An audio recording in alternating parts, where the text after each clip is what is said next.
ವೀಕ್ಷಕರಿಗೆ ಮತ್ತು ವರದಿಗಾರರಿಗೆ ಸ್ವಾಗತ ಬಯಸ್ತೇನೆ. ಮತ್ತು ಎಲ್ಲಕ್ಕಿಂತ ಮುಂಚೆ ನನ್ನೊಂದು ಮನವಿ ತಮ್ಮೆಲ್ಲರಲ್ಲಿ, ನಮ್ಮ ಈ ಹೋರಾಟಕ್ಕೆ ಬೆಂಬಲ ಕೊಟ್ಟಂಥ GS ಉಜ್ಜಿನಪ್ಪ ಅವ್ರಿಗೆ ಮೊದಲು ನಾವು ಶ್ರದ್ಧಾಂಜಲಿ ಈ ಮೂಲಕ ಅರ್ಪಿಸ್ಬೇಕಂತ ಒಂದು ನಿಮಿಷ ಮೌನ ಮಾಡಿ ನಂತರದಲ್ಲಿ ಸಭೆ ಮುಂದುವರಿಸ್ತೀವಿ. ದಯವಿಟ್ಟು ಎಲ್ಲರೂ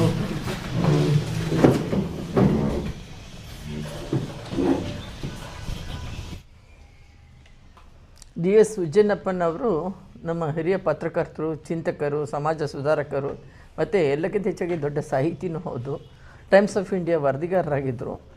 ಅವರು ನಮ್ಮ ಸೌಜನ್ಯ ಹೋರಾಟಕ್ಕೆ ಪ್ರತಿ ಹಂತದಲ್ಲೂ ನನಗೆ ಮಾರ್ಗದರ್ಶಕರಾಗಿ ನನಗೆ ಬೆಂಬಲ ಕೊಟ್ಕೊಂಡು ನಮ್ಮ ಜೊತೆ ಎಲ್ಲ ಒಂದು ಸ್ಟ್ರೈಕಿಗೆ ಭಾಗವಹಿಸ್ಕೊಂಡು ನಮ್ಮ ಜೊತೆ ಇದ್ದಂಥ ಉಜ್ಜನಪ್ಪ ಸರು 1-2 ತಿಂಗಳ ಹಿಂದೆ ವಿಧಿವಶರಾದರು.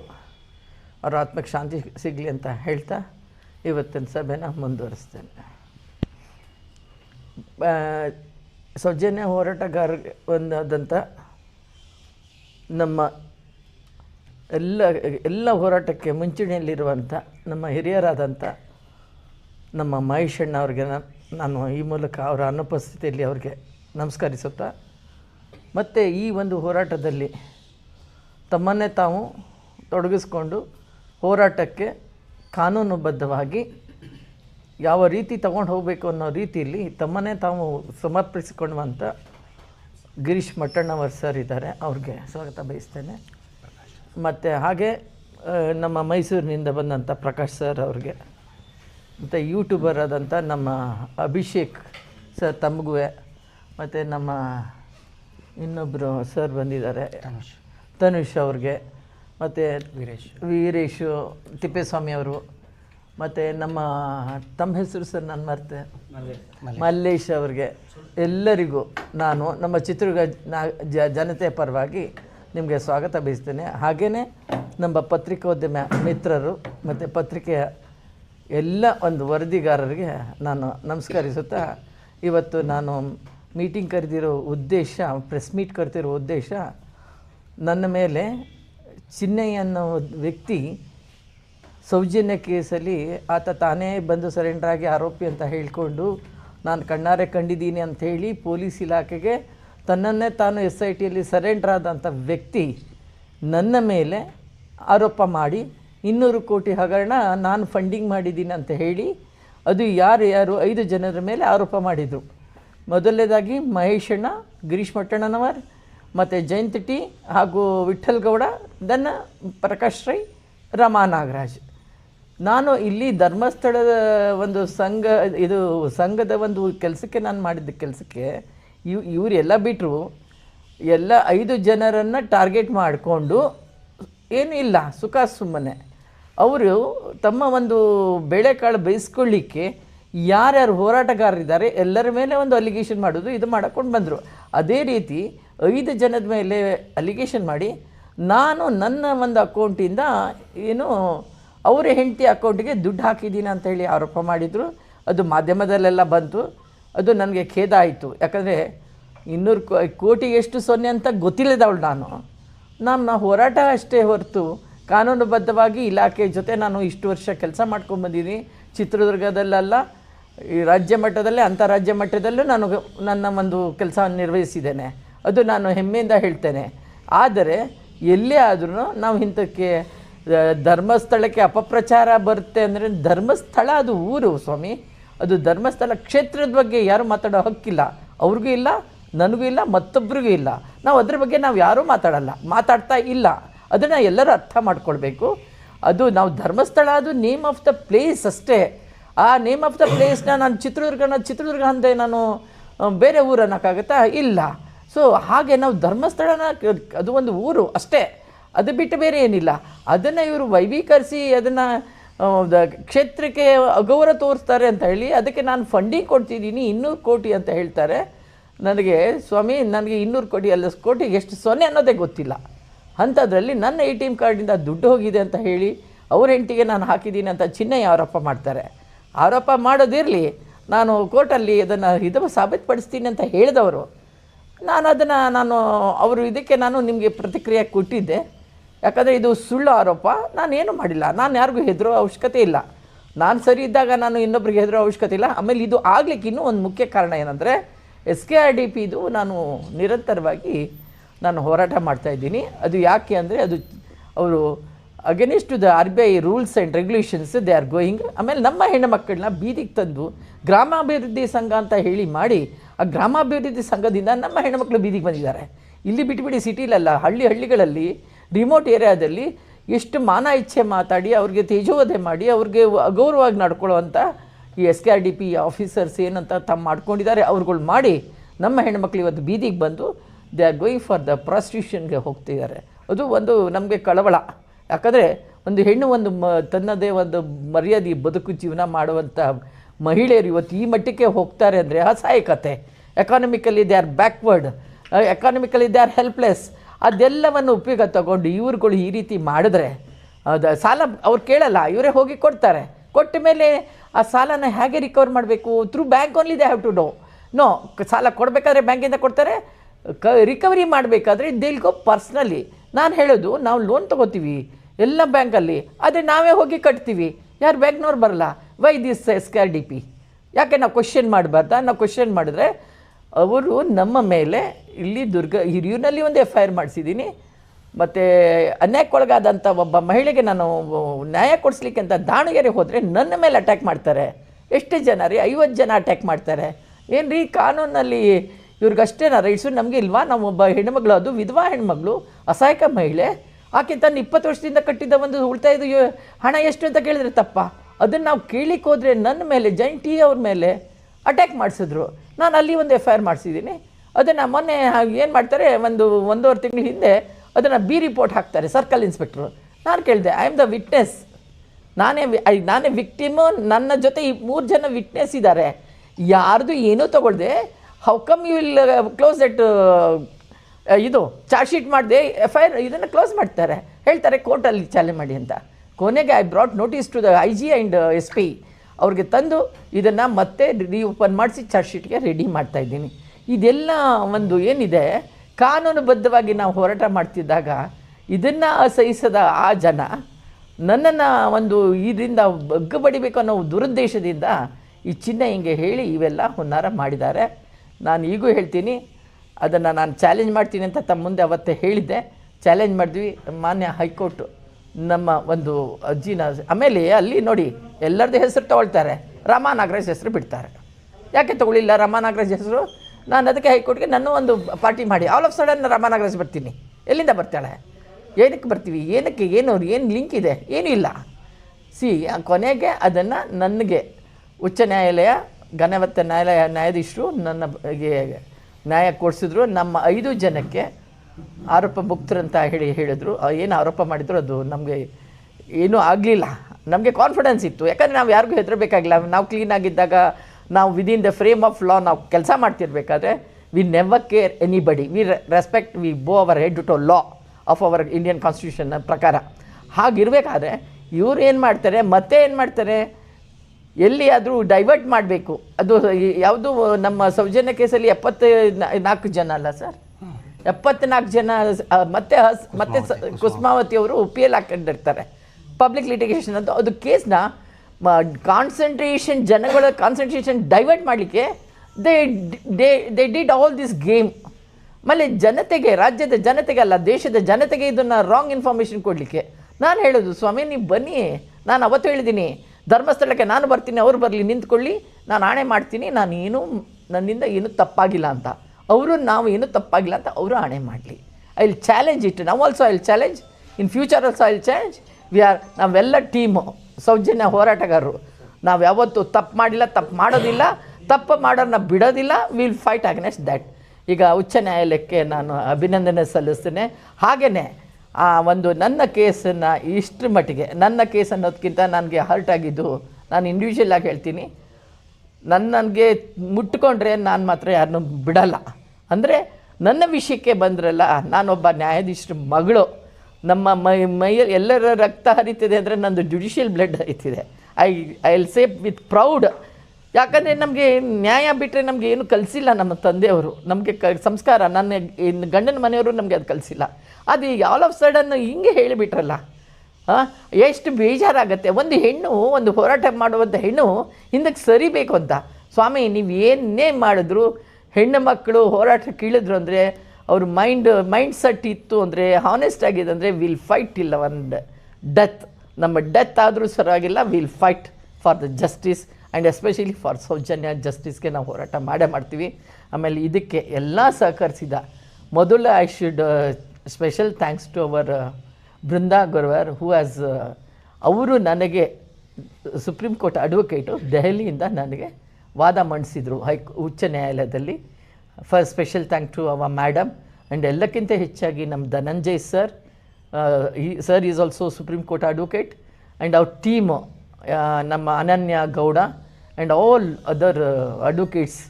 ಆಮೇಲೆ ನಮ್ಮ Balan sir, every one they stood with us.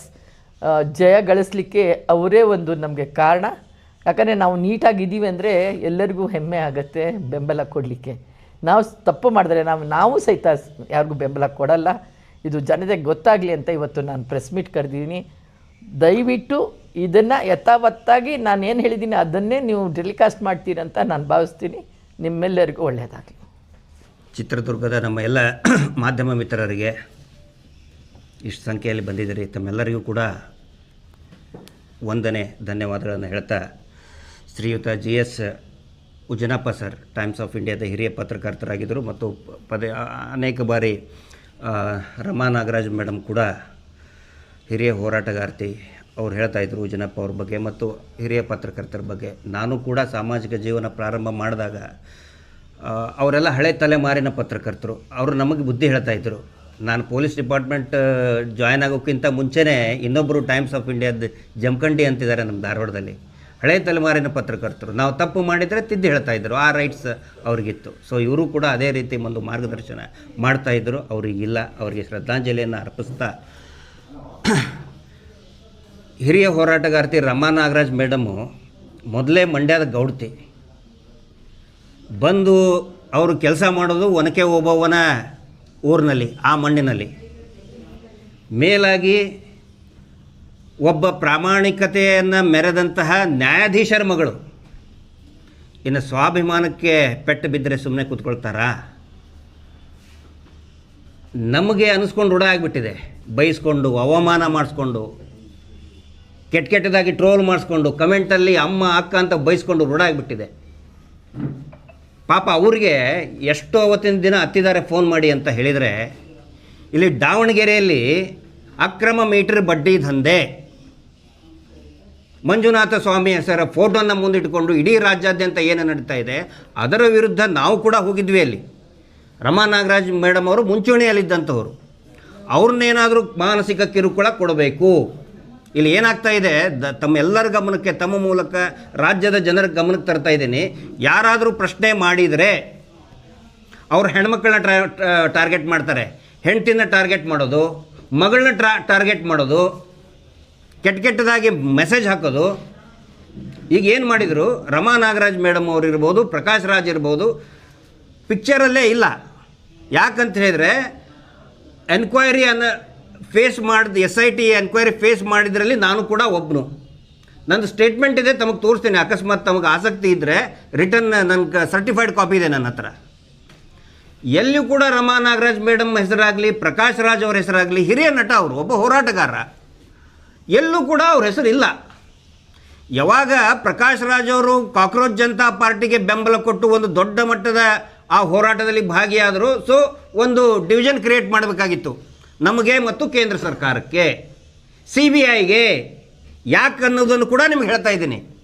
Soujanya ಪ್ರಕರಣ ದೆಹಲಿಯಲ್ಲಿದೆ, ಅದಕ್ಕೆ ಅಬ್ಜೆಕ್ಷನ್ ಹಾಕಬೇಕಾಗಿದ್ದು CBI ಅವರು. ಸೊ CBI ಅವರಿಗೆ ಮತ್ತು ನಮಗೆ, ನೋಡಿ ಇವರು ಸೆಂಟ್ರಲ್ ಗೌರ್ಮೆಂಟ್ ವಿರುದ್ಧ ಇದ್ದಾರೆ, ಪ್ರಕಾಶ್ ರಾಜ್ ಇದ್ದಾರೆ, ಪ್ರಕಾಶ್ ರಾಜ್ ಕಾಕ್ರೋಚ್ ಜನತಾ ಪಾರ್ಟಿಗಿದ್ದಾರೆ. ಸೊ ಈ ಥರ ಒಂದು ನ್ಯಾರೇಷನ್ ಬಿಲ್ಡಪ್ ಮಾಡಿ ಸೌಜನ್ಯ ಕೇಸನ್ನು ಮರು ತನಿಖೆ ಆಗಲಾರ್ದಂಗೆ ನೋಡ್ಕೊಳ್ಳೋದು ಇವ್ರದ್ದೊಂದು ದೊಡ್ಡ ಷಡ್ಯಂತ್ರ ಇತ್ತು. ಹೀಗಾಗಿ ಇಲ್ಲೇನು ಮಾಡಿದರು, ಒಂದು ಡೈವರ್ಷನ್. ಮೇಡಮ್ ಹೇಳ್ದಂಗೆ 74 ಮೃತದೇಹಗಳನ್ನು ಅವತ್ತಿಂದ ಅವತ್ತೇ ಹೂತು ಹಾಕಿದಂಥ ಪ್ರಕರಣ ನನ್ನ ಹತ್ರ ಲಿಸ್ಟ್ ಇದೆ. ಒಂದೇ ದಿನ 6 ಹಾಕಿಬಿಟ್ಟಿದ್ದಾರೆ. ಒಂದೇ ದಿನ 6 ಜನ ಸತ್ತೋಗ್ಬಿಡ್ತಾರೆ, ಎಲ್ಲೂ ಸುದ್ದಿ ಆಗಲ್ಲ. ಒಂದೇ ದಿನ 4 ಜನ ಸತ್ತೋಗ್ಬಿಡ್ತಾರೆ, ಒಂದೇ ಜನ ಎಟ್ ದ ಸೇಮ್ ಟೈಮ್. ಎಲ್ಲವುಗಳನ್ನು ಅವತ್ತಿಂದ ಅವತ್ತೇ ಹೂತು ಹಾಕಿಬಿಡ್ತಾರೆ. ಸೊ ಆ ಪ್ರಕರಣನೂ ಕೂಡ ಕೋರ್ಟಲ್ಲಿದೆ. ಇವೆಲ್ಲದರ ವಿರುದ್ಧನೂ ಕೂಡ ಏನೋ ಒಂದು ಡೈವರ್ಷನ್. ಈಗ ಹೈವೇಗೆ ಬರಬೇಕಾದ್ರೆ, ಚಿತ್ರದುರ್ಗಕ್ಕೆ ಬರಬೇಕಾದ್ರೆ ಡೈವರ್ಷನ್ ಅಂತಿರ್ತಲ್ಲ, ಇತ್ತ ಕಡೆ ತಿರುಗಿರಿ, ಹಾಗೆ ಆ ಡೈವರ್ಷನ್ ಮಾಡೋದಕ್ಕೆ ಈ ಒಂದು ಕುತಂತ್ರವನ್ನು ಮಾಡಿದರು. ಬಟ್ ನ್ಯಾಯ ಗೆದ್ದೇ ಗೆಲ್ಲುತ್ತೆ. ಎಷ್ಟೇ ಅಪಪ್ರಚಾರ ಮಾಡಿದರೂ ಕೂಡ ನ್ಯಾಯಕ್ಕೆ ಜಯ ಸಿಕ್ಕೇ ಸಿಗುತ್ತೆ. ನಮಗೆ ನಂಬಿಕೆ ಇದ್ದಿದ್ದು ನ್ಯಾಯಾಲಯದ ಮೇಲೆ. ರಮಾ ನಾಗರಾಜ್ ಮೇಡಮ್ ಅವರು ಇರ್ಬೋದು, ಜಯಂತ್ ಅವರು ಇರ್ಬೋದು, ಧನಂಜಯ್ ಸರ್, ವೃಂದಾ ಗ್ರೋವರ್ ಮೇಡಮು ಡೆಲ್ಲಿಂದ ಬಂದರು, ಬಾಲನ್ ಸರು ಎಲ್ಲ ಫೈಟ್ ಮಾಡಿ ಕೋರ್ಟ್ನಲ್ಲಿ ಇದು ಒಂದು ಇನ್ಫ್ರಕ್ಚುಯಸ್, ಫಲ ನೀಡದೇ ಇರುವಂಥ, ಹುರುಳಿಲ್ಲದೆ ಇರುವಂಥ ಅರ್ಜಿ ಅಂತ ಹೇಳಿ ನ್ಯಾಯಾಲಯ ಚೆನ್ನೈ ಹಾಕಿದಂಥ ಏನೊಂದು ರಿಟ್ ಪಿಟಿಷನ್ ಇದೆ, ತಿರಸ್ಕಾರ ಮಾಡಿದೆ. ಕೆಲವೊಂದಿಷ್ಟು ಸ್ವಾರಸ್ಯಕರ ಮಾಹಿತಿಗಳು ನಮಗೇನು ಸಿಕ್ಕಿದೆ ತಮ್ಮ ಮುಂದೆ ಇದೇ ಪ್ರಕರಣಕ್ಕೆ ಸಂಬಂಧಪಟ್ಟಂತೆ. SIT ಅವ್ರಿಗೆ ಏನಂತ ಅಂದರೆ ಒಂದು 3-4 ದಿನದಿಂದ ಒಂದು ನ್ಯಾರೇಷನ್ ಬಿಲ್ಡಪ್ ಆಗ್ತಾಯಿದೆ. ನಾನು ಮಾಧ್ಯಮದವರಿಗೆ ವಿನಂತಿ ಮಾಡ್ಕೊತಾ ಇದ್ದೇನೆ. ಈ ವಿಷಯದ ಕುರಿತಂತೆ ನಿನ್ನೆ ನಮ್ಮ ಒಬ್ಬ ಹಿರಿಯ ಸ್ನೇಹಿತರು ಕೂಡ ಇದ್ದಾರೆ, TV ಚಾನಲ್ನಲ್ಲಿ ಸೀನಿಯರ್ ರಿಪೋರ್ಟ್ ಇದ್ದಾರೆ, ಅವ್ರಿಗೂ ಹೇಳಿದ್ದೇನೆ, ನೋಡಿ ಸರ್, ತಮಗೂ ನಾನು ವಿನಂತಿ ಮಾಡ್ಕೊತಾ ಇದ್ದೇನೆ. ಇಡೀ ಪ್ರಕರಣ ಏನಿದೆ, ಇನ್ಕ್ಲೂಡಿಂಗ್ ಸೌಜನ್ಯ ಪ್ರಕರಣ ಆಗಲಿ, ನಿಧಾನವಾಗಿ ಮಾತಾಡಿ, ಇದು ಏನು ಶವಹೂತ ಪ್ರಕರಣ ಇದೆ ಆಗಿದೆ ಅಂತ ಹೇಳಿದರೆ ಎಲ್ಲವೂ ಕೂಡ ನ್ಯಾರೇಷನ್ಸ್ ಮೇಲೆ ಹೋಗ್ತಾ ಇದೆ. TV ಚಾನಲ್ನಲ್ಲಿ, ಪತ್ರಿಕೆಯಲ್ಲಿ ಬೇರೆ ಬೇರೆ ದೊಡ್ಡ ದೊಡ್ಡ ಪ್ರಕರಣಗಳು. ಈಗ ನೋಡಿ, SIT ಅವರು ಆ್ಯಕ್ಚುಲಿ ಇದು ಸರ್ಕಾರದಿಂದ ಆದಂಥ ಪ್ರಮಾದ, ನೇರವಾಗಿ ನಾವು ಮಾಧ್ಯಮಕ್ಕೆ ಕನ್ನಕ್ಕೆ ಬರೋದಿಲ್ಲ. ಒಂದು ಬುಲೆಟಿನ್, ನ್ಯೂಸ್ ಬುಲೆಟಿನ್ ಕೊಡಬೇಕಾಗಿತ್ತು, ಏನೇನು ನಡೀತಾ ಇದೆ. ಈಗ ಅಯೋಧ್ಯ ಚಂದಾ ಚೌರಿ ಪ್ರಕರಣ ಎವ್ರಿ ಅವರ್ ನ್ಯೂಸ್ ಬುಲೆಟಿನ್ ಕೊಟ್ಟರು, ಅಲ್ಲಿ ಕೂಡ SIT ಆಗಿದೆ. ಮಾಧ್ಯಮದವರಿಗೆ ಕರೆದು ನ್ಯೂಸ್ ಬುಲೆಟಿನ್ನ ಕೊಡ್ತಾಯಿದ್ರು. ತಕ್ಷಣಕ್ಕೆ ಗೊತ್ತಾಯಿತು ಯಾರನ್ನ ಅರೆಸ್ಟ್ ಮಾಡಿದರು, ಎಲ್ಲಿ ಹೋದರು, ಏನು ಸಿಕ್ತು, ಏನು ರಿಕವರಿ ಮಾಡಿದರು. ಇಲ್ಲ, ಅದು ಏನೂ ಆಗಿಲ್ಲ, ಬರೀ ನ್ಯಾರೇಷನ್ಸ್. ಏನು ಸಿಕ್ಕಿಲ್ಲಂತೆ, ಏನು ಸಿಗಲೇ ಇಲ್ಲಂತೆ. ಅರೆ, ಈಗ 3 ದಿನದಿಂದ ಎಲ್ಲ TV ಚಾನಲಲ್ಲಿ ಬರ್ತಾಯಿದೆ, ಇಷ್ಟು ಮೂಳೆ ಸಿಕ್ಕು, ಬರೀ ಮತ್ತೆ ಒನ್ಸ್ ಅಗೇನ್ 3 ಜನರದು DNA ಮ್ಯಾಚ್ ಆಗಿದೆ. ಅಯ್ಯೋ, ಹಾಗಿದ್ರೆ ಬರೀ 3 ಜನರದಂತೆ. ನಾನು ನಿಮ್ಗೆ ವಿನಂತಿ ಮಾಡ್ಕೋತಾ ಇದ್ದೀನಿ, ದಯವಿಟ್ಟು ನ್ಯಾರೇಷನ್ಸ್ ಮೇಲೆ ಹೋಗಬೇಡಿ. ಸರ್ಟಿಫೈಡ್ ಕಾಪಿ ಸಿಕ್ಕ ಮೇಲೆ, ಹಳೆ ಮುಂಚೆ ಕೊಟ್ಟಂಥ ಸರ್ಟಿಫೈಡ್ ಕಾಪಿ ನಮ್ಮ ಕಡೆ ಇದೆ. ಬರೀ ಪುರುಷರದ್ದೇ ಅಂತೆ.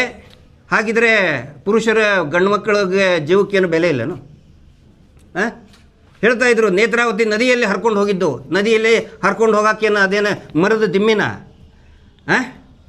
ಆ ಶವ ಏನವು, ನೇತ್ರಾವತಿ ನೀರೊಳಗೆ ಹರ್ಕೊಂಡು ಹೋಗ್ತಿದ್ವು, ಹರ್ಕೊಂಡು ಹೋಗೋಕ್ಕೇನ ಅದೇನು ಕಟ್ಟಿಗೆ ದಿಮ್ಮಿನ? ಅದೇನಂತಾರೆ, ನಾಟನ ಅದು. 100ರಿಂದ 150 ಅಡಿ ತುತ್ತ ತುದಿಯಲ್ಲಿರುವಂಥ ಬಂಗ್ಲೆಗುಡ್ಡದಲ್ಲಿ ಮೂಳೆಗಳು ಸಿಗ್ತದೆ. ಬರೀ ಪುರುಷರದ್ದೇ ಅಂತ ಪ್ರಸಾರ ಮಾಡ್ತಾ ಇದ್ದಾರೆ.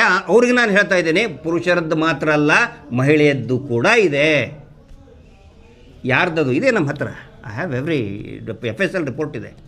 ಅದರಲ್ಲಿ ಆ ಸಿಕ್ಕಂಥ ಒಬ್ಬ ಆದಿಶೇಷ 22 ವಯಸ್ಸಿನ ಯುವಕ, 22 ವರ್ಷದ ಯುವಕ, ಗುಬ್ಬಿ ತಾಲೂಕಿನವನು.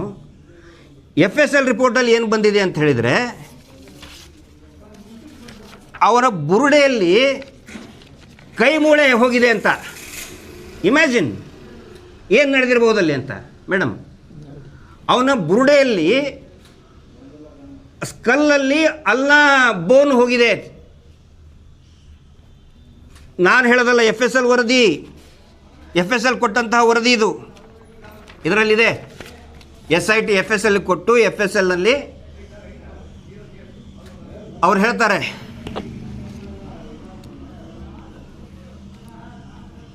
ಅಲ್ಲ ಇನ್ಸರ್ಟೆಡ್ ಇನ್ ದ ಸ್ಕಲ್. ಅಲ್ಲ ಅಂತ ಹೇಳಿದರೆ ಕೈ ಮೂಳೆಯನ್ನು ತಲೆ ಬುರುಡೆ ಒಳಗೆ ಇನ್ಸರ್ಟ್ ಮಾಡಿದಂಥ ಸ್ಥಿತಿ ಒಳಗೆ ಸಿಕ್ಕಿದ್ದು ಅಂತ ಹೇಳ್ತಾರೆ. ಇದರ ಅರ್ಥ ಏನು? ಅದು 22 ವರ್ಷದ ಹುಡುಗ. ಆಮೇಲೆ ಇದೇ FSLನವ್ರು ಹೇಳ್ತಾರೆ, ಅವನಿಗೆ ಏನೋ ಹಿ ಡೈಡ್ ಬೈ ವೈಲೆನ್ಸ್ ಅಂತ. ಕೊಲೆ ಅಲ್ವಾ? ನಾನು ಹೇಳ್ತಾ ಇಲ್ಲ, ಇದನ್ನು ನಾನು ಹೇಳ್ತಾ ಇಲ್ಲ. ಅಂದರೆ ಮಾಧ್ಯಮದವರು ದಯವಿಟ್ಟು ಇದನ್ನು ಸಮಾಜದ ಗಮನಕ್ಕೆ ತಗೊಂಡು ಬನ್ನಿ. ಇನ್ನೂ ಸಾಕಷ್ಟು ಜನ ಮಿಸ್ಸಿಂಗ್ ಕಂಪ್ಲೇಂಟ್ ಕೊಡೋರಿದ್ದಾರೆ. ಈಗೇನು 3 ಬರ್ತಾ ಇದೆಯಲ್ಲ, 3 ಮ್ಯಾಚಿಂಗ್ ಆಗಿದೆ ಅಂಥೇಳಿ ಅವರು ಕಂಪ್ಲೇಂಟ್ ಕೊಟ್ಟಂಥವ್ರು. ಕಂಪ್ಲೇಂಟ್ ಕೊಡದೇ ಇರೋರು ತುಂಬ ಜನ ಇದ್ದಾರೆ ಹೆದರ್ಕೊಂಡು. ಯಾಕಂದರೆ ಹೆದರ್ಸ್ಬಿಟ್ರಲ್ಲ ಇವರು, ಇದು ಬುರುಡೆ ಗ್ಯಾಂಗು, ಇದು ಷಡ್ಯಂತ್ರ, ದೇವಸ್ಥಾನದ ವಿರುದ್ಧ ಷಡ್ಯಂತ್ರ, ನಮ್ಮ ಮೇಲೆ ಏನು ಪ್ರಪೋಸ್ಡ್ ಅಕ್ಯೂಸ್ಡ್ ಅಂತ ಮಾಡಿದ್ದಾರೆ. ಒಂದೇ ಒಂದು ಸೆಕ್ಷನ್ ದೇವಸ್ಥಾನದ ವಿರುದ್ಧದ ಷಡ್ಯಂತ್ರ, ಒಂದೇ ಒಂದು ಸೆಕ್ಷನ್ ಕೂಡ ನಮ್ಮ ಮೇಲೆ ಹಾಕಿಲ್ಲ. ಅದು ಗೊತ್ತಿರಲಿ. ದೇವಸ್ಥಾನ ಎನಿ ರಿಲಿಜಿಯಸ್ ಇನ್ಸ್ಟಿಟ್ಯೂಟ್ ಅಗೇನ್ಸ್ಟ್ ಏನಾದರೂ ಮಾತಾಡಿದರೆ ಅದಕ್ಕೆ ಸಪ್ರೇಟ್ ಸೆಕ್ಷನ್ಗಳಿದೆ. ಸೆಕ್ಷನ್ 298, 299, 300. ಯಾವುದಾದ್ರೂ ಒಂದು ದೇಗುಲದ ವಿರುದ್ಧ, ಪೂಜಾ ಸ್ಥಳದ ವಿರುದ್ಧ ಮಾಡಿದರೆ ಈ ಸೆಕ್ಷನ್ಗಳನ್ನು ಹಾಕ್ತಾರೆ. ನಮ್ಮ ಮೇಲೆ ಈ ಥರ ಯಾವ ಸೆಕ್ಷನ್ಗಳನ್ನು ಕೂಡ ಹಾಕಿಲ್ಲ. ದೇವಸ್ಥಾನದ ವಿರುದ್ಧ ಯಾವುದೇ ಷಡ್ಯಂತ್ರ ಆಗಿಲ್ಲ. ನಾವು ಕೇಳ್ತಾ ಇರೋದೇನು, ಅಲ್ಲಿ ಅಷ್ಟೊಂದು ಮಿಸ್ಸಿಂಗ್ ಆದ್ರಲ್ಲ, ಮಿಸ್ಸಿಂಗ್ ಆಗಿದ್ದು ಕೂಡ ನಾವು ನಮ್ಮ ಬಾಯಲ್ಲಿ ಹೇಳ್ತಾ ಇಲ್ಲ. ಸ್ವತಃ SP ಅವ್ರು ಕೊಡ್ತಾರೆ. ಅದು ಕಾಪಿ ಕೊಡಿ ಇಲ್ಲಿ.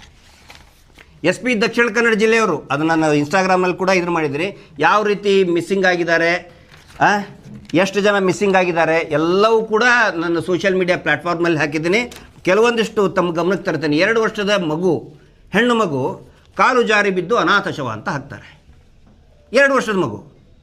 ಇವ್ರು ಹೇಳ್ತಾರೆ ಅಲ್ಲಿ ಧರ್ಮಸ್ಥಳಕ್ಕೆ ಅಂತ ಹೇಳಿದರೆ ಏನೋ ಮೋಕ್ಷ ಸಿಗಕ್ಕೆ ಬರ್ತಾರೆ. 2 ವರ್ಷದ ಹೆಣ್ಣು ಮಗು ಮೋಕ್ಷ ಸಿಗಕ್ಕೆ ಹೋಗಿ ಸಾಯ್ತದ? ಅನಾಥ ಶವ.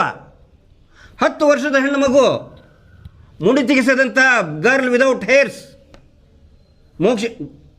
ಮುಡಿ ಕೊಟ್ಟಂಥ ಹುಡುಗಿ ಮೋಕ್ಷ ಸಿಗಬೇಕು ಅಂತೇಳಿ ಸಾಯ್ತದ? ವಿಷ ತಗೊಂಡು ಸಟ್ಲು ಅಂತ ಇನ್ನೊಂದು ಎಲ್ಲ ಇದೆ ವಿತಿನ್ ಡಾಕ್ಯುಮೆಂಟ್ಸ್. ಪ್ರತಿಯೊಂದು SP ಅವ್ರು ಕೊಟ್ಟಿದ್ದು, ಡಿಸ್ಟ್ರಿಕ್ಟ್ SP ಅವರು ಮಹಿಳಾ ಆಯೋಗಕ್ಕೆ ಕೊಟ್ಟಿದ್ದು. ಅದನ್ನು ನಾವು ಪ್ರಶ್ನೆ ಮಾಡ್ತಾ ಇದ್ದೀವಿ.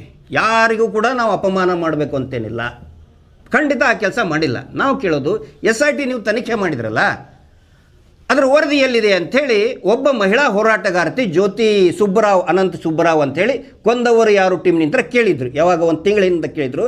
ನಿನ್ನೆ ಉತ್ತರ ಕೊಟ್ಟಿದ್ದಾರೆ SIT ಅವರು. ಏನಂತ ಹೇಳಿದರೆ, ನಾವು ಈಗಾಗಲೇ ಇದರ ವರದಿಯನ್ನು ಮಹಿಳೆಯರಿಗೆ ಸಂಬಂಧಪಟ್ಟಿದ್ದು, ನಾನು ನಿಮಗೆ ಯಾಕೆ ಕ್ಲಾರಿಫಿಕೇಷನ್ ಕೊಡ್ತಾ ಇದ್ದೀನಿ ಅಂತ ಹೇಳಿದರೆ, TV ಚಾನಲ್ನಲ್ಲಿ ಬರ್ತಾ ಇತ್ತು ಪುರುಷರದ್ದೇ ಪುರುಷರದ್ದೇ ಪುರುಷರದ್ದೇ ಅಂಥೇಳಿ. ಬಟ್ SIT ಅವರು ತನಿಖೆ ಮಾಡಿ ಮಹಿಳೆಯರು ನಾಪತ್ತೆ ಆದಂತಹ ಪ್ರಕರಣಗಳನ್ನು, ಸಂಶಯಾಸ್ಪದವಾಗಿ ಸತ್ತಂತಹ ಪ್ರಕರಣಗಳನ್ನು ಪ್ರತ್ಯೇಕವಾಗಿ ಅವ್ರು ಏನು ಮಾಡಿದ್ದಾರೆ, DG and IGP Karnataka police ಮಹಾನಿರ್ದೇಶಕರಿಗೆ ಅವರ ಮುಖಾಂತರ ಚೀಫ್ ಸೆಕ್ರೆಟರಿ ಆಫ್ ಕರ್ನಾಟಕ ಇಲ್ಲಿ RTNL ಕೊಟ್ಟಿದ್ದಾರೆ. ಅವರ ಮುಖಾಂತರ ನಾವು ಮಹಿಳಾ ಆಯೋಗಕ್ಕೆ ಕೊಟ್ಟಿದ್ದೀವಿ. ಮಹಿಳಾ ಆಯೋಗಕ್ಕೆ ಒಂದು ಅಂದರೆ it's a quasi judicial power ಇದೆ ಅದಕ್ಕೆ. ಅಲ್ಲಿಂದ ನೀವು ವರದಿ ತಗೊಳ್ಳಿ ಅಂತ ನಾನು ಕೇಳೋದು ಒಂದೇ. ನೀವು ಅದನ್ನು ಯಾಕೆ ಮುಚ್ಚಿಟ್ಕೊಂಡಿದ್ದೀರಿ ಸರ್ಕಾರ? 6 ತಿಂಗಳಾಯಿತು ಕೊಟ್ಟು. ಅವರು 6 ತಿಂಗಳಿಂದ ಎಷ್ಟು ಹೆಣ್ಮಕ್ಳು ಕಾಣೆ ಆದರು, ಯಾವ ರೀತಿ ಕೊಲೆ ಆದರು, ಯಾವ ರೀತಿ ಸತ್ತಿದ್ದಾರೆ, ಸಹಜನೋ ಅಸಹಜನೋ, ಕೊಲೆನೋ, ಮತ್ತು ಕೊಲೆ ಆಗಿದ್ದಕ್ಕೆ ಫರ್ದರ್ ಇನ್ವೆಸ್ಟಿಗೇಷನ್ ಮಾಡೋದಕ್ಕೆ ಅನುಮತಿ ಕೂಡ ಕೇಳಿದ್ದಾರೆ. ಯಾಕೆ ಮುಚ್ಚಿಡ್ತಾ ಇದ್ದೀರಿ ಸರ್ಕಾರದವರು? ಗೃಹ ಸಚಿವರು ಇದಕ್ಕೆ ಉತ್ತರ ಕೊಡಬೇಕು. ಇದಕ್ಕೆ ಸರ್ಕಾರ ಉತ್ತರ ಕೊಡಬೇಕು. ಇದಕ್ಕೆ ಅದಿಲ್ಲದೆ ಸುಮ್ಮನೆ ಇದೊಂದು ಬುರುಡೆ ಕೇಸು, ಬುರುಡೆ ಗ್ಯಾಂಗು ಅಂತ ಹೇಳಿ ಸುಮ್ಮನೆ ಮಾಡೋಕ್ಕೆ ನಾವು ಬಿಡೋದಿಲ್ಲ. ಯಾವ ಕಾರಣಕ್ಕಾಗೂ ನಾವು ಸುಮ್ಮನೆ ಕೂತ್ಕೊಳ್ಳಲ್ಲ. ಒಂದಲ್ಲ, 100 ಪ್ರಕರಣಗಳು ಆನ್ ರೆಕಾರ್ಡ್ ಇದೆ. ಇವರೇ ಹೇಳ್ತಾರಲ್ಲ ನೇತ್ರಾವತಿಯಲ್ಲಿ, ಎಲ್ಲವೂ ಕೂಡ ನೇತ್ರಾವತಿಯಲ್ಲಿ ಸಿಕ್ಕಿದ ಸ್ಪಾಟ್ ಒಂದೇ. ನೇತ್ರಾವತಿ ಅದು ನದಿ, ಅದು ಕೆರೆ ಅಲ್ಲ ಮೇಡಮ್. ಕೆರೆ ಆದರೆ ಒಂದು ಹಿಂದಲ್ಲಿ ಮುಳುಗಿದ್ರೆ ಆಯ್ತಪ್ಪ, ಈ ಕೆರೆಯಲ್ಲಿ ಸಿಕ್ಕರು. ಅದು ಹರ್ಕೊಂಡು ಹೋಗೋದು, ಒಂದು ಕಡೆ ಬಿದ್ದರೆ ಇನ್ನೊಂದು ಕಿಲೋಮೀಟರ್ ದೂರ ಹೋದ್ಮೇಲೆ ಸಿಗ್ತದೆ ಡೆಡ್ ಬಾಡಿ. ಇಲ್ಲಿ ಇವರು ಬರೀತಾರೆ ಎಲ್ಲವೂ ಕೂಡ ನೇತ್ರಾವತಿ ಸ್ನಾನಘಟ್ಟದಲ್ಲೇ ಸಿಗ್ತವೆ. ಎಲ್ಲವೂ ಕೂಡ ಅದೇ ಅಂದರೆ ಗೋಲ್ ಪೋಸ್ಟ್. ಅದು ಗೋಲ್ ಪೋಸ್ಟು. ಎಲ್ಲೇ ಕೊಲೆ ಆದರೂ ಸೀದಾ ಅಲ್ಲೇ ಬಂದು ಸಿಗ್ತದೆ. ಲಾಡ್ಜಿಂಗ್ನಲ್ಲಿ 4 ಡೆಡ್ ಬಾಡಿ ಲಾಡ್ಜಿಂಗ್ ಒಳಗಡೆ. ಅದರಲ್ಲಿ ಒಂದು ಹುಡುಗಿ, ಒಬ್ಬ ಹುಡುಗ ಅಂದರೆ ಪುರುಷ 35 ಇಯರ್ಸ್ ಅಂದರೆ ಅಪ್ಪ ಮಗಳು ಇಬ್ಬರು ಸತ್ತಿದ್ದಾರೆ. 302 ಕೇಸ್ ರಿಜಿಸ್ಟರ್ ಮಾಡಿದ್ದಾರೆ. Murder case 302 IPC.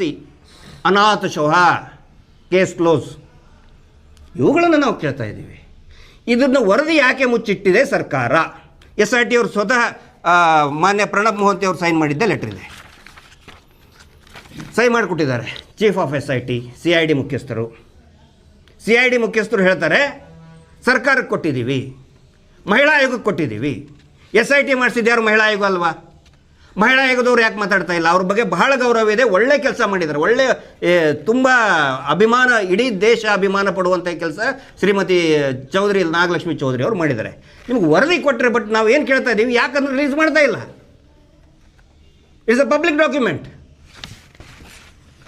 ಅದಕ್ಕೆ ನಾನು ತಮ್ಮ ಮುಖಾಂತರ ವಿನಂತಿ ಮಾಡ್ಕೋತಾ ಇದ್ದೀನಿ, ದಯವಿಟ್ಟು ಈ ವರದಿಗಳನ್ನು, ಉಗ್ರಪ್ಪ ವರದಿ ಹೆಂಗೆ ಮುಚ್ಚಿಟ್ಕೊಂಡ್ರಲ್ಲ ಹಂಗೆ ಮುಚ್ಚಿಟ್ಕೊಳ್ಳೋಕೆ ಹೋಗಬೇಡಿ. ನಾವು ಕೂಡ ಬಿಡಲ್ಲ, ಕಾನೂನಿನ ಹೋರಾಟ ಮಾಡ್ತೇವೆ ಮತ್ತು ಇಡೀ ರಾಜ್ಯಾದ್ಯಂತ, ಮತ್ತು ನೆಕ್ಸ್ಟ್ ನಾವು ದೆಹಲಿಗೂ ಕೂಡ ಹೋಗೋರಿದ್ದೀವಿ. ಸೌಜನ್ಯ ಪ್ರಕರಣ, ಕುಸುಮಾವತಿ ಅವರಿಗೆ ಫೈನ್ ಹಾಕಿ ಅರ್ಜಿ ರಿಜೆಕ್ಟ್ ಮಾಡಿ ಅಂತ ಹೇಳಿದ್ದಾರೆ ರಾಜ್ಯ ಸರ್ಕಾರದ ಕೇಂದ್ರ ಸರ್ಕಾರದಿಂದ. ಏನಾಗಿದೆ ಅಂತಂದು CBI ಅಧಿಕಾರಿ ಸ್ಪಾಟಿಗೆ ಹೋಗಿಲ್ಲ, ಕುಸುಮಾವತಿ ತಾಯಿದು ವಿಟ್ನೆಸ್ಸೇ ತಗೊಂಡಿಲ್ಲ, ಎಷ್ಟೋ ಸುಳ್ಳುಗಳನ್ನು ಬರೆದು ತನಿಖೆ ಮಾಡಿದೀವಿ ಅಂತ ಹೇಳಿದ್ದಾರೆ. ಅಂದರೆ ಏನು ನಡೀತಾ ಇದೆ ಇಲ್ಲಿ? ಸೊ ತಮ್ಮ ಮುಖಾಂತರ ನಾನು ರಿಕ್ವೆಸ್ಟ್ ಮಾಡ್ಕೊಳ್ಳೋದು, ಈ ವರದಿಗಳನ್ನು ದಯವಿಟ್ಟು ಮುಚ್ಚಿಡಬೇಡಿ. ಮಾಧ್ಯಮ ಮಿತ್ರರಿಗೂ ಕೂಡ ಅಷ್ಟೇ, ನಿಮ್ಮ ಬಗ್ಗೆ ನಮಗೆ ಅಭಿಮಾನ ಇದೆ. ಎಷ್ಟೋ ಸರಿ ನಾವು ಸಿಟ್ಟಂತ ನಾವು we are not against any TV channel, ಆದರೆ ಟ್ರಾನ್ಸ್ಪರೆಂಟಾಗಿ ಹೇಳಿ. ಕೊನೆಯದಾಗಿ ಇನ್ನೊಂದು ಪ್ರಮುಖ ಅಂಶ, ರಾಷ್ಟ್ರ ರಕ್ಷಣಾ ಪಡೆ. ಹಾಂ, ನಮ್ಮದು ವಿರೋಧ ಇದೆ. ಇಡೀ ರಾಜ್ಯಾದ್ಯಂತ ಎಷ್ಟು ಹಾವಳಿ ಮಾಡಿಬಿಟ್ಟಿದ್ದಾರೆ ಅಂತ ಹೇಳಿದರೆ, ಗುಲ್ಬರ್ಗಾ ಜಿಲ್ಲೆ ಬ್ರಹ್ಮಪುರ ಪೊಲೀಸ್ ಠಾಣೆಯಲ್ಲಿ ಒಬ್ಬರು ಮಹಿಳೆ ದೂರನ್ನು ದಾಖಲೆ ಮಾಡಿ, ಪಾಪ ಸ್ಟೇಷನ್ನಿಂದ ಹೊರಗಡೆ ಬಂದು ನನಗೆ ನ್ಯಾಯ ಸಿಗ್ತಿಲ್ಲ ಸರ್ ಅಂತ ಪಾಪ ಅವಲತ್ಕೊಳ್ತಾ ಇದ್ದಾರೆ. ಆ ರಾಷ್ಟ್ರ ರಕ್ಷಣಾ ಪಡೆ ಅಂದರೆ ಏನದು? ಪುನೀತ್ ಕೆರೆಹಳ್ಳಿ ಇದು ಆ ಮಹಿಳೆ ಹೇಳಿದ್ದು, ನಾನು ಹೇಳೋದಲ್ಲ. ಪುನೀತ್ ಕೆರೆಹಳ್ಳಿ ಅವ್ರದ್ದು ಸರ್, ಜಿಲ್ಲಾಧ್ಯಕ್ಷ ಅಮರಾವತಿ ಅಂತ ಸರ್, ಮಡಿವಾಳಪ್ಪ ಅಮರಾವತಿ ಅಂತ ಸರ್, ನನ್ನ ಕರೆದು ಲೈಂಗಿಕ ಕಿರುಕುಳ ಕೊಟ್ಟು ಫೋಟೋ ತೆಗೆಸ್ಕೊಂಡು ಬ್ಲ್ಯಾಕ್ ಮೇಲ್ ಮಾಡಿ ದುಡ್ಡು ವಸೂಲಿ ಮಾಡ್ತಾ ಇದ್ದಾರೆ ಸರ್. ಆ ಮಹಿಳೆ ಹೇಳಿದ್ದು. ಯಾವುದಿದು ರಾಷ್ಟ್ರ ರಕ್ಷಣಾ ಪಡೆ? ಅವ್ರ ಜೊತೆಗೆ ಚಕ್ರವರ್ತಿ ಸೂಲಿಬೇಲೆ ಅವ್ರ ಗುರು, ಅವರ ಇನ್ನೊಬ್ಬ ಶಿಷ್ಯ ಯಾರು, ಗಿಳಿಯಾರ್ ಅಂತ, ವಸಂತ ಗಿಳಿಯಾರ್. ಏನಿದು ರಾಷ್ಟ್ರ ರಕ್ಷಣಾ ಪಡೆ ಅಂದರೆ? ಲೈಸೆನ್ಸ್ ಇದೆಯಾ ಇಲ್ವಾ? ನಾನು ಗೃಹ ಸಚಿವರಿಗೆ ಕೇಳ್ತಾ ಇದ್ದೇನೆ. ಈ ಘಟನೆ ನಡೆದಿದ್ದು ಗೃಹ ಸಚಿವರ ಅವರ ತವರು ಜಿಲ್ಲೆಯಲ್ಲಿನೇ, home district of honourable home minister. ಆದರೂ ಕೂಡ ಅವನು ಅರೆಸ್ಟ್ ಮಾಡಿಲ್ಲ. ಬ್ರಹ್ಮಪುರ ಪೊಲೀಸ್ ಸ್ಟೇಷನ್ ಅವರು ಹೇಳ್ತಾರಂತೆ, ನೀವೇ ಮತ್ತೇನೋ ಮಾಡ್ಕೊಂಡಿದ್ದೀರಿ, ಮುಗಿಸ್ಕೊಂಡು ಹೋಗ್ರಿ ಅಂಥೇಳಿ. ಈ ಘಟನೆ ಏನಾದರೂ ತಮಿಳುನಾಡಿನಲ್ಲಿ ಆಗಿದ್ದರೆ, ಆಂಧ್ರದಲ್ಲಿ ಆಗಿದ್ದರೆ, ಉತ್ತರ ಪ್ರದೇಶದಲ್ಲಿ ಆಗಿದ್ದರೆ, ಇಡೀ ಸಂಘಟನೆ ಅವ್ರನ್ನೆಲ್ಲರನ್ನು ಕೂಡ ಒಳಗಡೆ ಹಾಕ್ತಿದ್ರು, ಇಲ್ಲಾಂತಂದ್ರೆ ಎನ್ಕೌಂಟರ್ ಮಾಡ್ತಾಯಿದ್ರು. ನಮ್ಮ ಸ್ಟೇಟಲ್ಲಿ ಏನಾಗಿದೆ, ಇಂಥ ಪುಡಾರಿಗಳ ಬಗ್ಗೆ ಮಾತಾಡೋಕ್ಕೂ ಎಲ್ಲರೂ ಹಿಂಜರಿತಾರೆ. ಯಾಕಂತ ಹೇಳಿದ್ರೆ ಟ್ರೋಲ್ ಮಾಡೋಕ್ಕೆ ಸ್ಟಾರ್ಟ್ ಮಾಡ್ತಾರೆ. ಈಗ ನೋಡಿ, ಈಗ ನೀವು ನಮ್ಮದು ಹಾಕ್ತಿರಲ್ಲ, ಬಂದ್ಕೊಳ್ಳೆ ಕೆಳಗಡೆ ಕೆಟ್ಟದಾಗ ಹಾಕಬೇಕು. ಹಿಂಗಾಗಿ ಯಾರೂ ಅವ್ರ ವಿರುದ್ಧ ಮಾತಾಡಲ್ಲ, ಪ್ರಶ್ನೆ ಮಾಡಲ್ಲ. ಪ್ರಶ್ನೆ ಮಾಡಿದರೆ ಪಾಕಿಸ್ತಾನಿ, ಪ್ರಶ್ನೆ ಮಾಡಿದರೆ ಚೈನಾ ಫಂಡು, ಫಾರಿನ್ ಫಂಡು, ಅವರು ದೊಡ್ಡ ದೇಶಭಕ್ತರು.